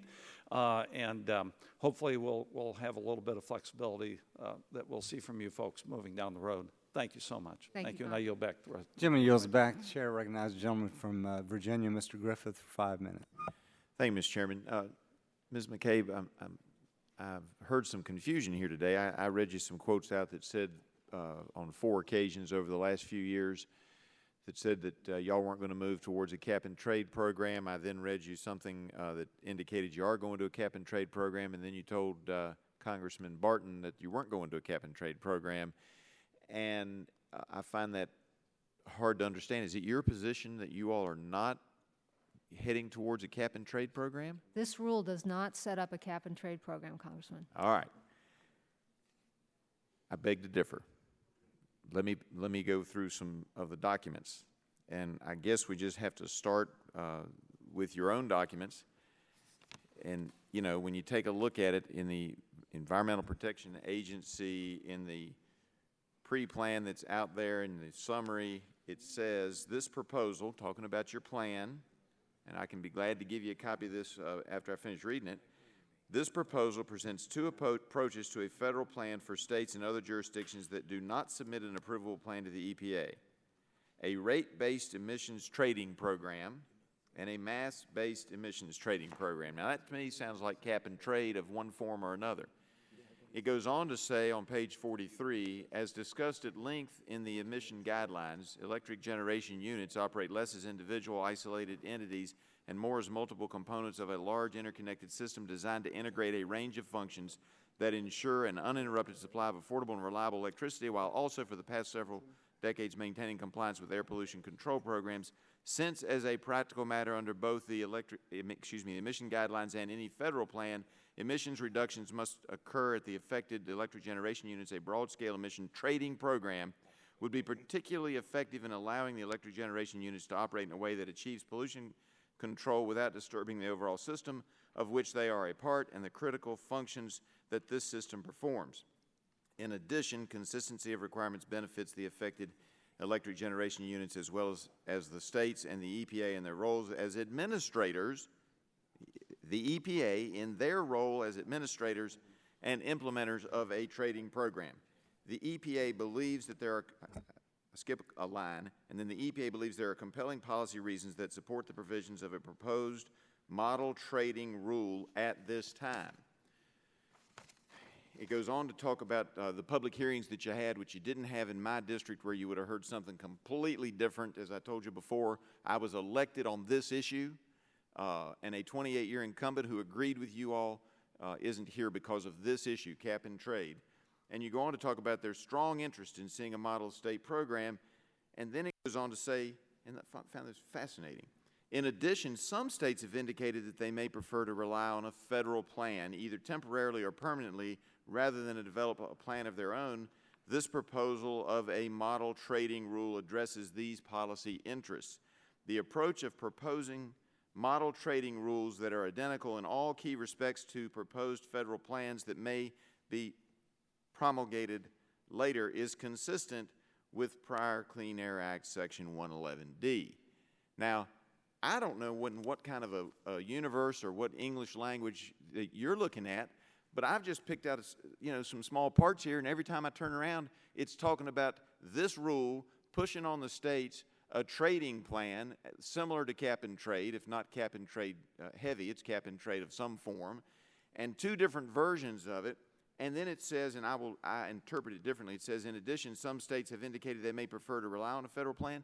That's because they're not going to do it, because am I not correct that if a state says, like we heard earlier, that one of the states feared blackouts and people freezing in their homes, if they choose not to do it, you all are going to come in with your federal trading program and do a federal program. Isn't that correct? Yes or no?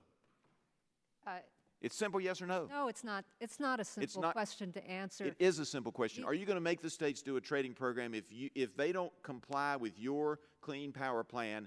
Are you coming in there and impose a federal trading plan on them? And the answer is either yes or no. We have not finalized a federal plan. We have a proposal out there. So I cannot speak to what the under this proposal, wouldn't that be the natural and logical conclusion? For someone reasonable reading the English language that I just read to you out of your own document, would that not be reasonable? We have proposed trading programs, a rate-based one and a mass-based one, and I would commend you to the comment record, Congressman, where we got overwhelmingly input from states and utilities saying that trading programs were effective and efficient, and they were used and where to them, you and they worked. disenfranchised the people of Appalachia because you didn't come to talk to any of the coal-producing areas in central Appalachia. You refused to come and have a hearing there. We asked you all to do it. You wouldn't do it. Didn't have to be my district. Could have been Mr. Johnson's district or Mr. McKinley's district or somebody else's district. You wouldn't do it. That's why your comments are going to support what you got, because you went out and found the people that agreed with you to go put your hearings in. Mr. Chairman, I apologize. I'm over my time. I yield back. Gentleman yields back. This time, the chair recognizes the gentleman from Texas, Mr. Green, who I guess represents part of Houston as well, Astros. Yeah. Okay. 5 minutes. And I'm proud to be co-fan with my good friend from South with the Astros. But I want to thank the chair and ranking member for holding hearing, and I want to thank Acting Administrator McCabe for coming. The EPA's Clean Power Plan has been subject to much debate, and we're happy to have her here today. Administrator, the EPA's Clean Power Plan changed significantly from the proposed rule to the final product. My understanding was EPA wanted to be responsive to stakeholder feedback, including many concerns brought by the industry. The final rule included both reliability safety valve and what looks like a reliability assurance mechanism. My question is, does the memorandum of understanding between DOE, EPA, and FERC function as the beginning of a reliability assurance mechanism? And can you explain what steps EPA took to ensure that reliability before the implementation? Yeah, that's a good question, Congressman. The memorandum between the three agencies is really a continuation of the relationship that we've developed, our three agencies, to make sure that we're focused collectively on what's going on in the power industry as they're responding, not just to EPA rules, but to the various trends in the industry and moving forward how it's going, so that we're all on the same page and in good communication. The variety of things that we built into the Clean Power Plan that were directly responsive to the reliability issues that we heard were more time, more flexibility in the glide path, making sure that the states in developing their plans specifically address reliability, which may involve, up to them, but may involve consulting with their reliability entities or with their PUCs, making sure that those conversations are happening. The reliability safety valve that you mentioned is also also something that we put in that was very important, the ability for states to adjust their plans. So it's the whole package, really, that collectively addresses the reliability concerns. Both Congressman Olson and Congressman Doyle over the past two Congresses and I have worked on legislation to address must-run orders. Through a strange twist in the law, the DOE told a power plant to run, even in violation of the Clean Air Act, the operator could be civilly liable. The CPP includes a reliability safety valve that allows 90-day must-run orders in the event of an emergency. Would an operator face potential litigation for following those orders? We actually think it's very unlikely that an operator would be put in that position because of the flexibility in the plan and how states can set up their plans.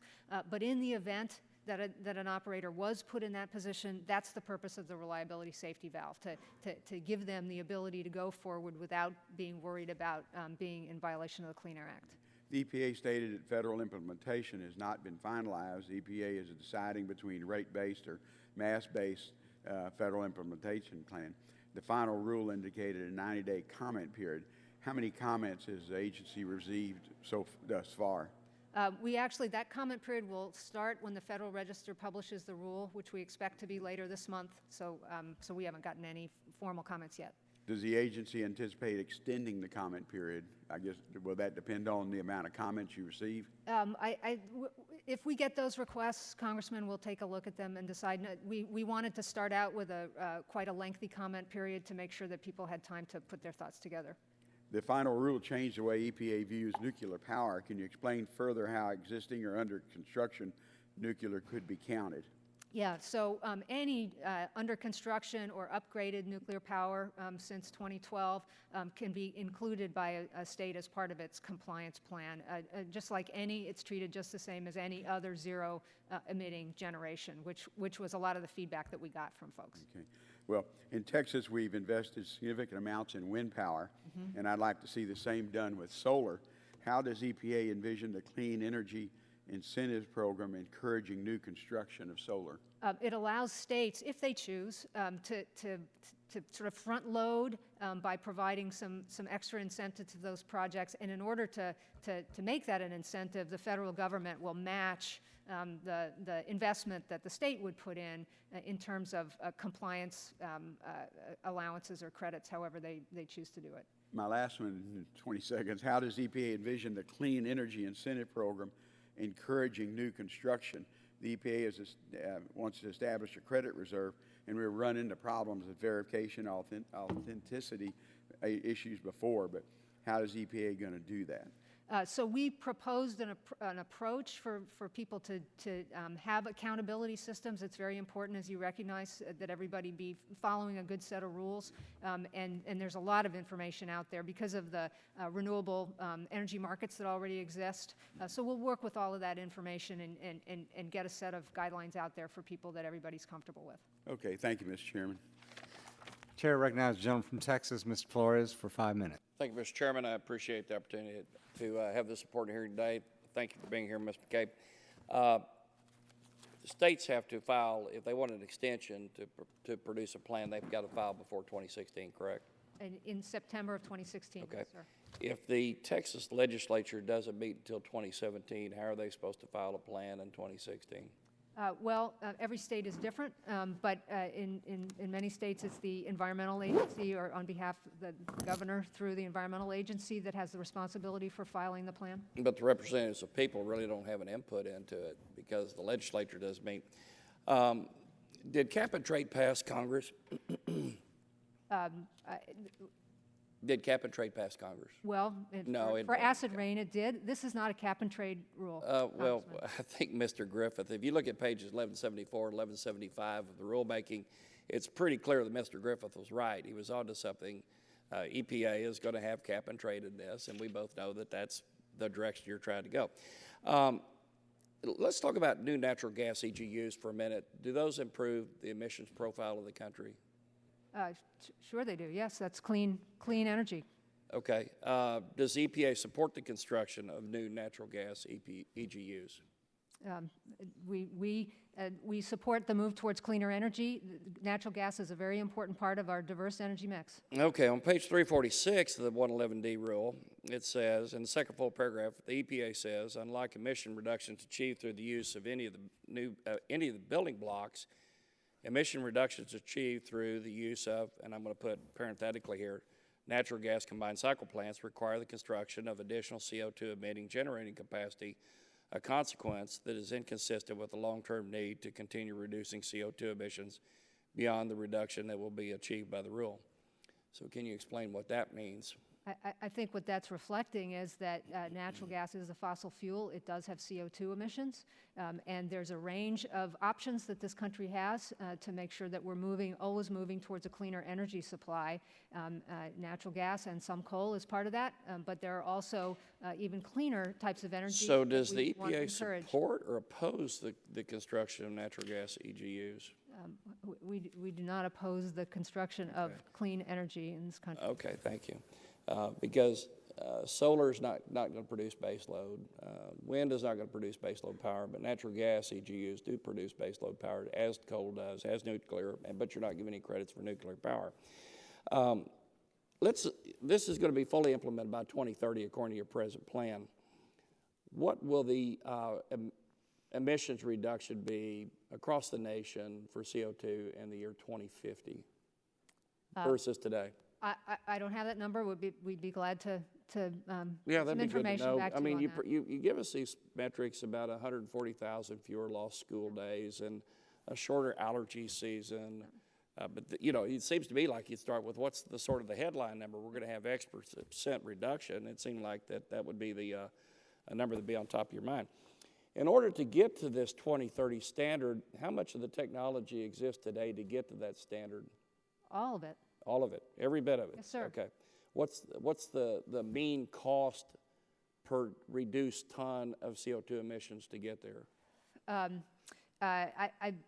don't have that number at the top of my head. That'd be a really good number to have. Sure. And so when we have, let's roll back out to 2050 again. So what's the change in the mean temperature going to be around the world? Again, we'd be happy to provide you more information Okay. about those And what's the specific change metrics. in sea level is going to be across? Again, that's. But we talk about school days, but the whole thing here, all the arguments I've heard from, particularly from the other side of the aisle, about how this is going to make the world a better, happier place. Yeah. But you don't have the information we need, so I'd really like to know. And so the other thing that'd be nice to know, and what's the economic impact of reduced reliability? I mean, you've heard the states say that there's going to be reduced reliability. The only people in this room that say we're going to have improved reliability are the folks in the EPA. I respectfully, I disagree with that. There are many people who weighed in on the climate plan that have taken just the opposite view and gave us advice about how to make sure that our rule would not impair reliability. Well, I can tell you in the winter of 2013, if this plan had been in effect in Texas, when we had a record cold snap, there would have been a lot of school days missed because there was no power for schools because a big chunk of the coal-powered plants would have been offline because of this. And I'm at the end of my time. I yield back. Gentleman yields back. This time, Chair recognizes the gentleman from New York, Mr. Tonko, for 5 minutes. Thank you, Mr. Chair. And thank you, Assistant Administrator McCabe, for joining us today. Thank you for your patience and for your responses, which are very much governed by civility. So I appreciate that. The Clean Power Plan has the goal of reducing carbon emissions by 32% below 2005 levels by 2030. States will have 15 years to achieve those goals under this plan. This is definitely achievable, in my opinion. New York's experience demonstrates that it indeed is possible. Since 2005, New York and the other states participating in the Regional Greenhouse Gas Initiative, or RGGI, have seen a decrease in carbon emissions of more than 45%. And we have not sacrificed economic growth or reliability to achieve those given reductions. And according to several reports done by an independent group, New York's auction proceeds generated over $1 billion in savings for New Yorkers. So this can be done. So I look at a charge of 32% over 15 years and look at a record achieved of 45% over 10 years in contrast. Ms. McCabe, one of the current statements the opposition to the Clean Power Plan is making is that the rule mandates an emissions trading scheme. As I read it, there is no mandate to use emissions trading as the way to meet the standard. Is that correct? That's correct. And as I understand it, it was utilities and system operators who advocated for including this compliance option in the final rule, not just state governments that were already participating in these systems. Is that correct? Yes, we heard from many utilities that this was a preferred way that they're already operating. What reasons did the utilities and system operators offer in support of including this option? Well, trading has been shown through the acid rain program and a number of other programs to be the most flexible way for operators to manage their assets. Many utility companies operate in multiple states. They have a range of assets. They may have coal, they may have renewables, they may have gas, and having a system where they can average, they can trade back and forth, it just makes sense. They're gonna have more ability to make the investments where they are the most cost effective and not make them in places where they won't. And then they can use the system to average over. And if they can trade with other companies, it just broadens the capacity for the system to find the cheapest and most cost effective technologies and approaches. So was it just about that cost, or was reliability also a consideration? Reliability is certain. The more flexible and open the system is, the easier it is for companies to feel confident that they have play in the system and they'll be able to meet the load needs. Thank you. I also want to express my appreciation for the agency's efforts at outreach to state governments and to the wide range of stakeholders in this effort.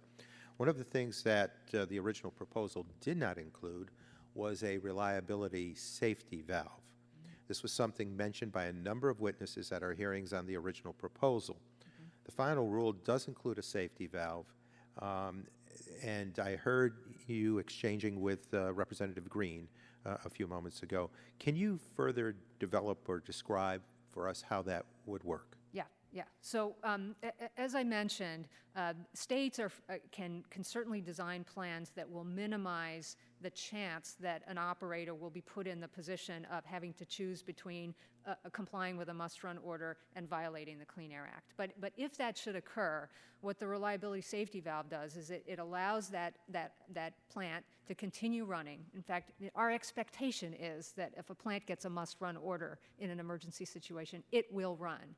And it sets up a period of 90 days for the company to take a breath, do what they need to do, and figure out whether there's a problem with the state plan, whether this is a situation that's going to resolve itself, and what it needs to do long term. So for that safety valve period of time, they can do what they need to do, relax, and figure out the next steps.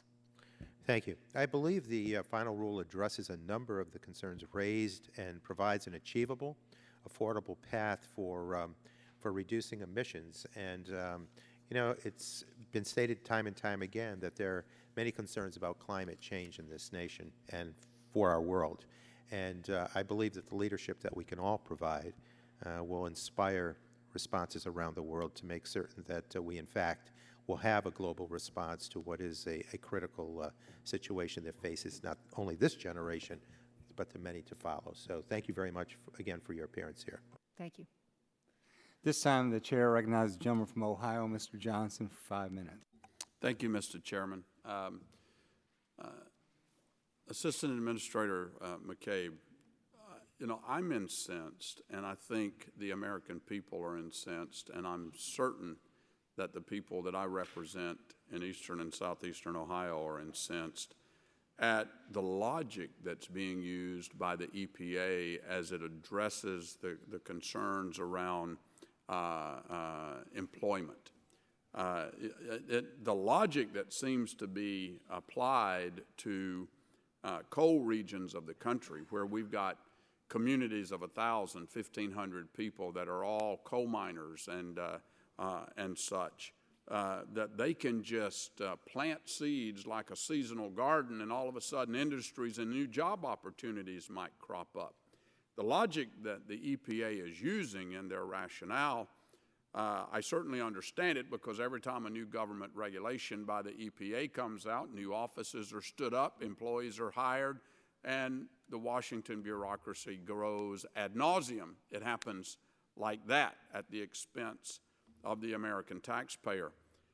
I'm concerned about that. And if you look at page 47 of the Clean Power Plan and the heading that reads Addressing Employment Concerns, on page 47, your agency states, the EPA encourages states in designing their state plans to consider the effect of their plans on employment and overall economic development to assure that the opportunities for economic growth and jobs that the plans offer are realized. To the extent possible, states should try to assure that communities that can be expected to experience job losses can also take advantage of the opportunities for job growth or otherwise transition to healthy, sustainable economic growth.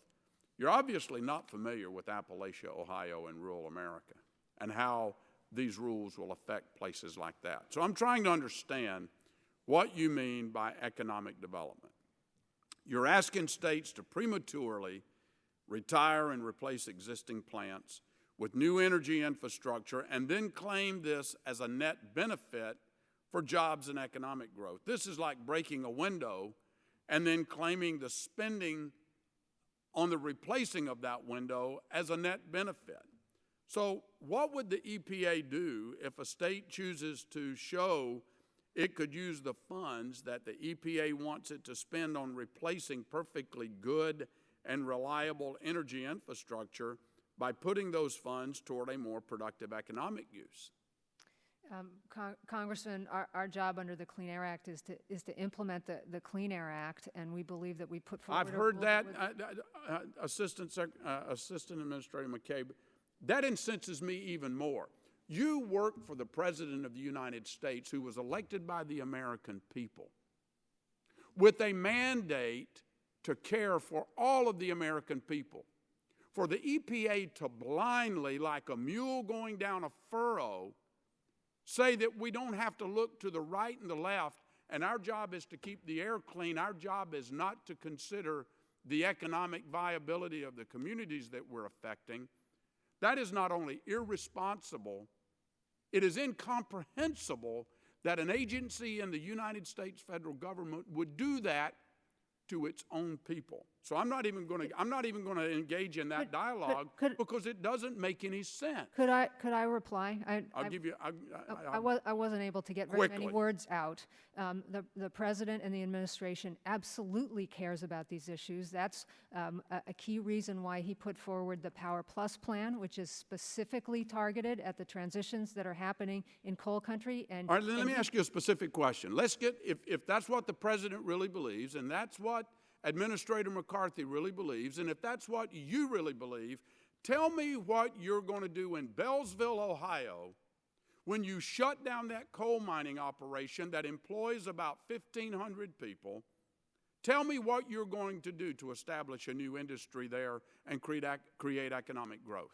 These are the conversations that no, need it's to be not a had. conversation. It's not a conversation that needs to be had. A conversation is not going to put food on the table, clothes on the kids, pay for school supplies. A conversation is not going to solve this problem. And I don't understand how you folks in the administration do not see the devastating impacts that it's going to wreak on. You know, I'm totally off my questions, Mr. Chairman, but I'm just so incensed by the answers to these questions, and I've extended my time, and I apologize. I yield back. The gentleman's time has expired. At this time, I recognize the gentleman from Vermont, Mr. Welch, for 5 minutes. Well, I want to, in a way, take up where Mr. Johnson was speaking. I had a chance to go to West Virginia and go into a coal mine with Mr. McKinley, and I'll tell you, it was a really powerful experience. Those folks work hard, as you know, and we don't have coal in Vermont, but we have electricity, and those coal miners, many from the UMW, They kept the lights on for us, kept our farms humming, kept the factories going. And there is dislocation. It happens to be the case that I am a strong supporter of efforts to clean our air and to move away from fossil fuels.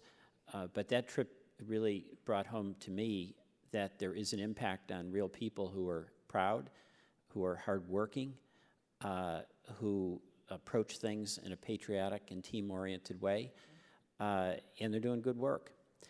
And what I think this whole committee has to do, not just the administration, is get behind some legislation that my friend Mr. McKinley is sponsoring. Two things in particular. One, a lot of folks who have paid into their health care in the retirement benefits are in jeopardy of having them be lost. And Mr. McKinley and others have legislation that would protect that. And I strongly support it, and I hope a lot of my colleagues, whatever side of the debate they are on the Clean Air Rule, support Mr. McKinley in that. And the second is there is that kind of economic dislocation that my colleagues who are from coal country are acutely aware of. And it's amazing to meet those coal miners. And I saw Mr. McKinley in his heartfelt relationship with them in real-world understanding. One very vivid example, Friday, we were there on Friday. Friday night, the big custom down there is to go to the high school football games. They used to have, in this region, they used to have 8 high schools. Now they have 3. So it's really, really tough. So I'm a supporter. I think that climate change is a real issue, and some of my colleagues disagree. But there, in my view, can't be any disagreement about the reality that there is dislocation. These are good people, and somehow, some way, we've got to help them. And Mr. McKinley has 2 ways to do it. But it also suggests to me that to the extent that you, in doing your job at EPA, can also have some flexibility, I think it's worthy of as much consideration as possible, because while we have to make this transition, in my view, we also have to mitigate the real-world consequences of what's happening. So I appreciate you being here. I appreciate the work that you're doing. I say to my colleagues that this is not just an EPA issue, because whatever impact is occurring because of rules, there are also market forces that are very much at work. The price of natural gas is a big factor. Efficiency, which is a good tool, is reducing the demand in some cases from what it would be. So this is a kind of all of the above approach that we have to take. And I just want to end by saying thank you for the work you do, but I also want to say to my colleagues from coal country that you've got some allies on our side who want to be there to help you help those extraordinary people who have kept the lights on in Vermont, kept our farms running, kept our factories operating. So thank you. Gentleman yields back. This time, Chair recognizes the gentleman from Mississippi, Mr. Harper, for 5 minutes. Thank you, Mr. Chairman. Ms. McCabe, thank you. You know, I come from a state where we rely heavily on electric co-ops to help keep the lights on. I've been in close contact with them as the Clean Power Plan has been discussed, and I would like to share just one of their concerns today, if I may. South Mississippi Electric. One of South Mississippi Electric's biggest concerns is the drastic and unproven shift to renewables in the final version of the Clean Power Plan that would require that 21% of SME's generation come from renewables by 2030. If I could put that in perspective, SME just executed a power purchase agreement for all of the output of a 52-megawatt solar facility being constructed in Lamar County, Mississippi. The capital cost associated with this one solar facility is $102 million with a 30% tax credit. The output of the facility will total less than 1% of SME's total generation in a year.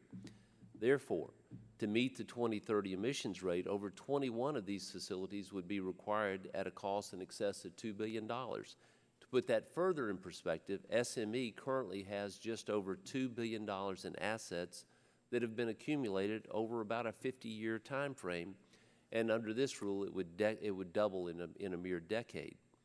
So my question for you is, how will people in my state be able to afford costs associated with the dramatic shift from fossil generation to renewable energy generation set forth in the Clean Power Plan? Yeah. we've spent a lot of time with co-ops, and they have some particular concerns that they've raised to us. I think the important thing to think about in response to that question is that the way the Clean Power Plan works, no individual company needs to do it on its own. No individual state needs to do it on its own. The regional approach, ability to average and trade, allows people to make appropriate choices so that the most cost-effective and achievable... Trade as in cap and trade? Trading as in trading.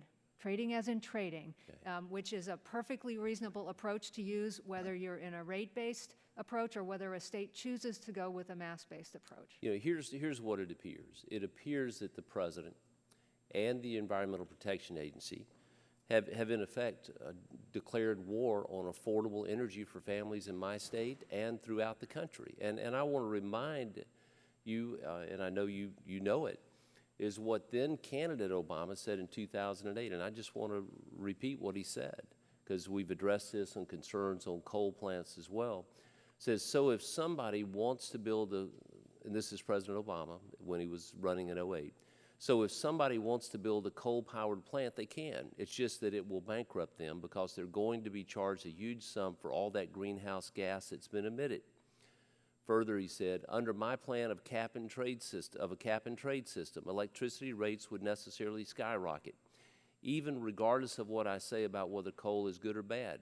Because I'm capping greenhouse gases, coal power plants, natural gas, you name it, whatever the plants were, whatever the industry was, they would have to retrofit their operations. That will cost money. They will pass that money on to consumers, pass that cost on. So when you were asked earlier by Mr. Pompeo about meetings that you would have had that were political meetings within the administration, have you ever had a political meeting with anyone in the administration? Not the number, but have you ever had any? We certainly meet with staff from the White House on major rulemakings that we do. I'm just curious, have you ever discussed this with President Obama himself? I've had the pleasure of meeting the president only a couple of times. Was this discussed? No. In my remaining time that I have, I'm going to yield to Mr. Griffith from Virginia. Thank you very much. The overarching policy of the Clean Power Plan is to limit the amount of carbon that an individual state can put out. Isn't that correct? The overarching approach of the rule is to set emission rates for power plants a certain limit on the emissions. The amount of carbon they emit per megawatt hour. And in another word of saying that, a cap? No, it is All right. not. We're going to disagree on that. I will say this. I appreciate very much Mr. Welch's comments. Yes. Appreciate his help. We are having problems. I also agree with Mr. Johnson. It's not something you can just have a conversation on. I've got a county where they fight over flat land because there's only about 3 pieces of it in the whole county that don't already have something built on them or are in the floodway. So it's not something you just easily say we're going to be able to create jobs. And with that, Mr. Chairman, I yield back. This time, Chair recognizes the gentleman from Kentucky, Mr. Yarmouth, for 5 minutes. Thank you very much, Mr. Chairman. Ms. McCabe, thank you for being here, and I want to thank you in advance.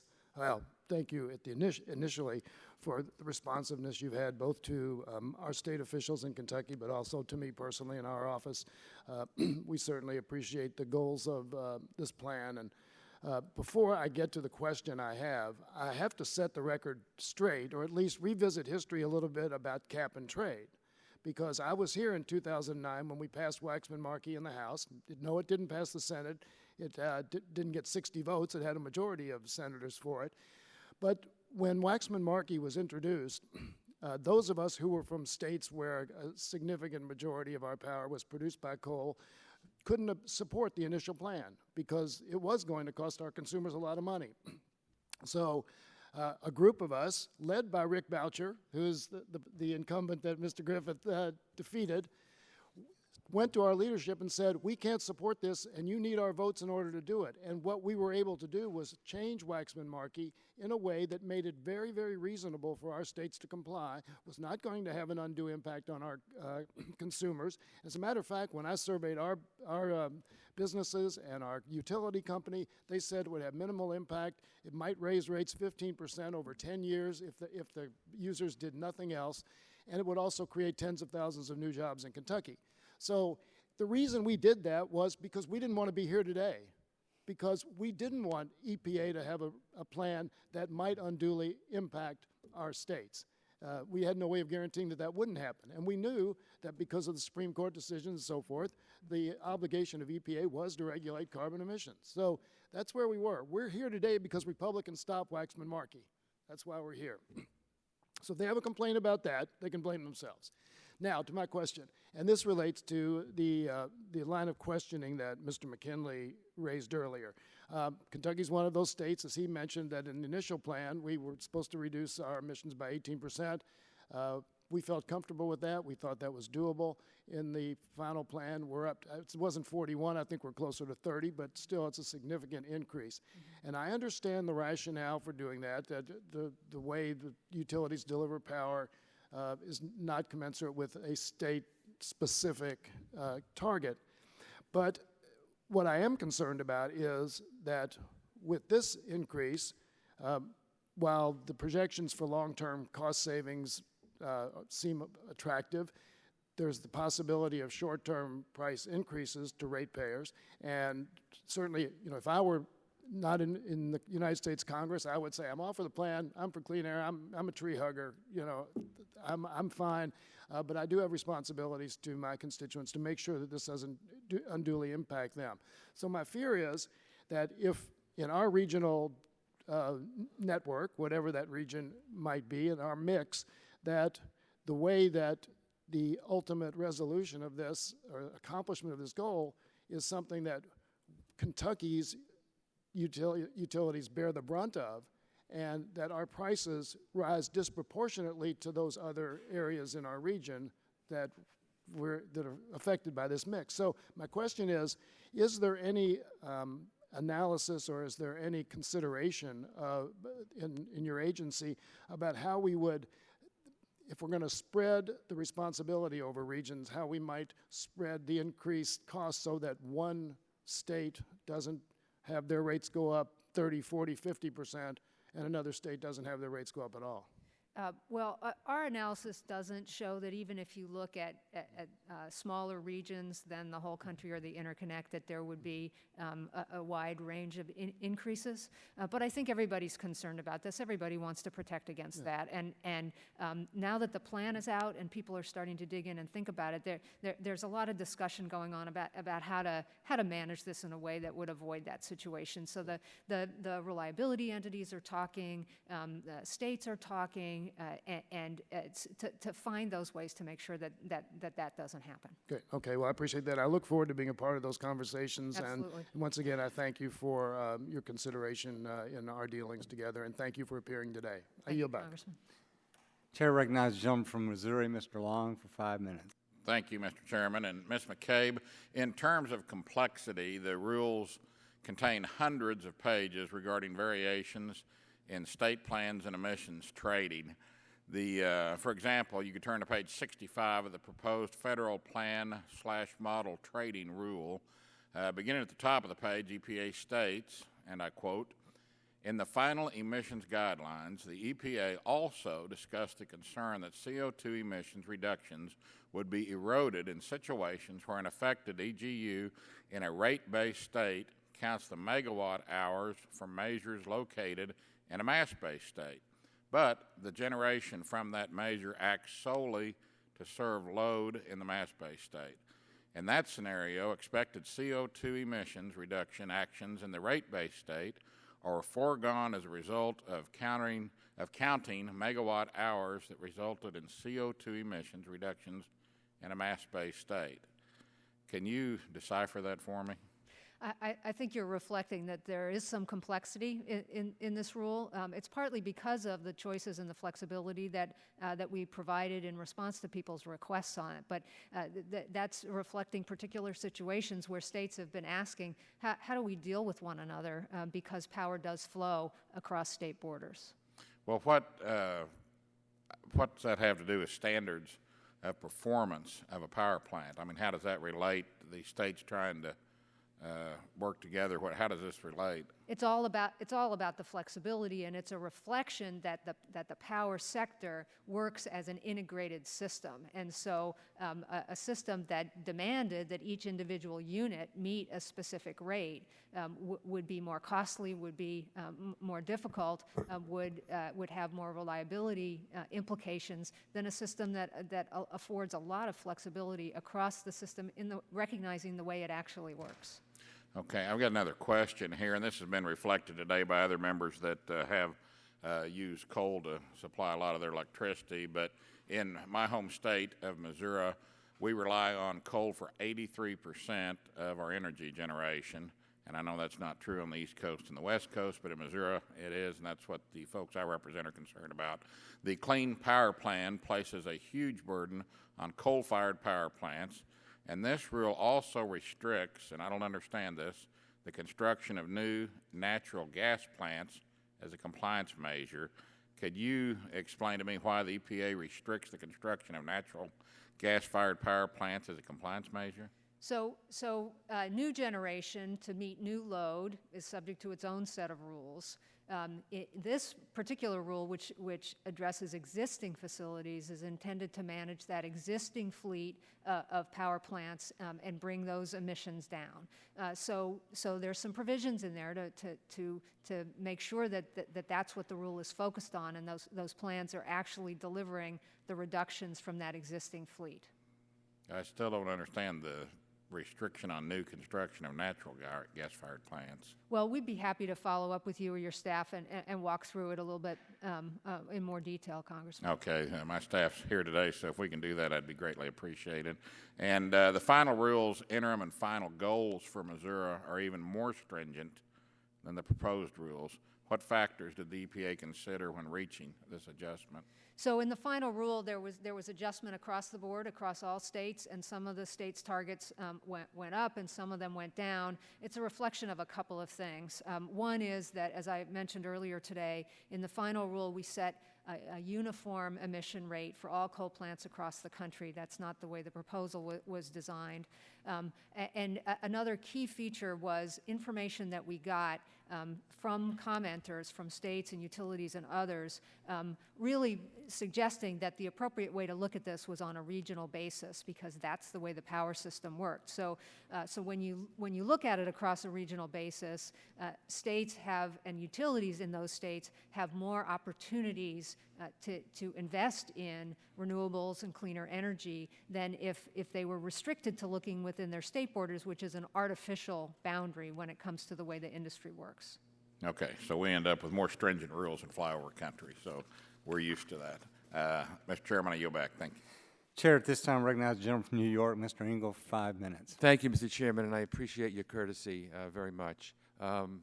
Hello, Administrator. It's good to see you again. Last time we spoke, the Clean Power Plan was still a proposed rule, and now it's been finalized, and I really just want to applaud you for your commitment to this important issue.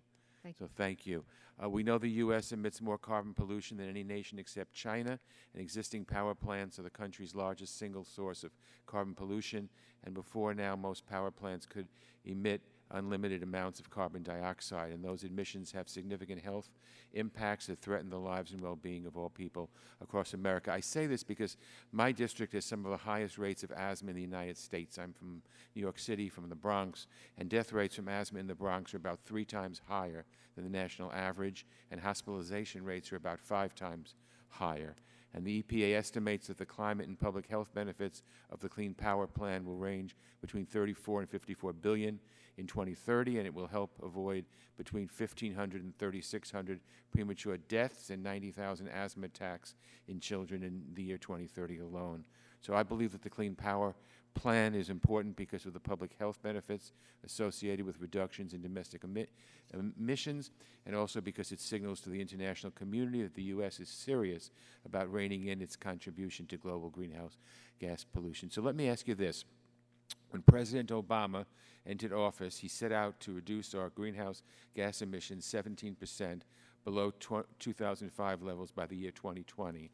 The intended nationally determined contribution that we submitted to the UN Framework Convention on Climate Change says that we plan to reduce our emissions by 26 to 28% below 2005 levels by 2025. Do you think we'll hit those targets, and would we hit them without the Clean Power Plan?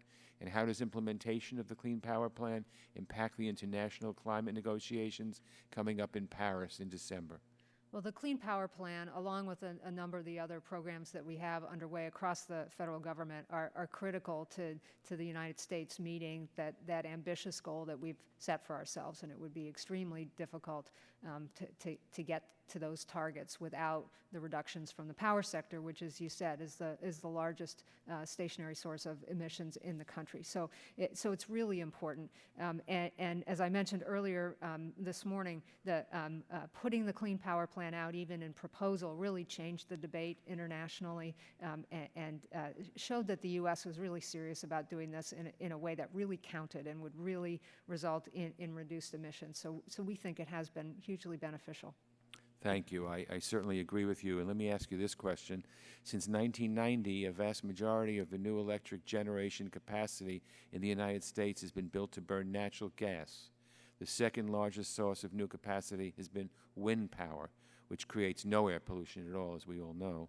I understand that with state flexibility built into the Clean Power Plan, it's impossible to know the precise mix of fuels that will result. But do you anticipate the Clean Power Plan changing the fuel trends that we've seen emerging over the last 25 years? And if so, how?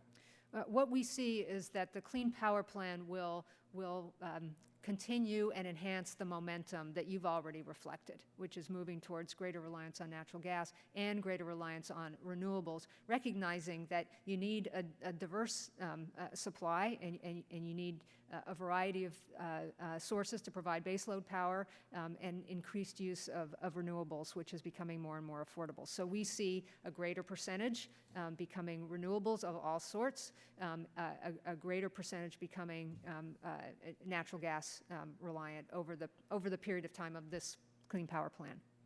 Well, thank you very much. I'm happy to hear that, and keep up your good work. We really appreciate it, and thank you, Mr. Chairman.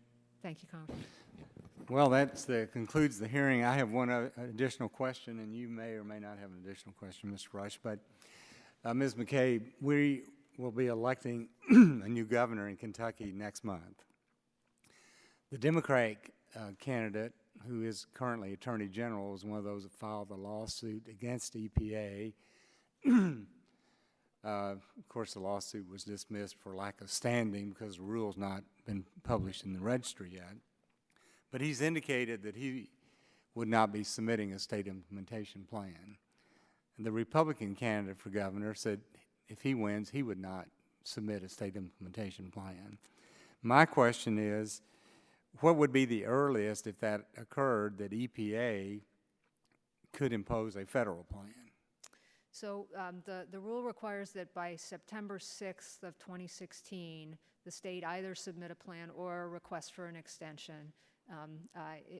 If a state does not submit something on September 6th, EPA would then look to the steps that it needs to take in order to fulfill our responsibilities under the Clean Air Act. So that would be the first event that could trigger our consideration. So do you think it would be like 30 days after September 6th? I really couldn't speak to the timing, Congressman. I mean, you don't have any idea? Well, I think we will work to. Would it be a year, or would it be 30 days? I think we will look to work with those states and move in a prompt manner. But as to a specific calendar, I don't have one. No, I don't have any. All right, that concludes today's hearing. Thank you very much. Thank you. Mr. Chairman? Yes. I'd like to ask unanimous consent to enter 2 letters onto the record. One being a letter from the medical and health community organization supporting the Clean Power Plan. This is numerous organizations, community health organizations. And 2 would be a letter from the American Lung Association urging the EPA to adopt strong standards to reduce carbon pollution from existing power plants. Without objection, then the record will remain open for 10 days. That concludes today's hearing.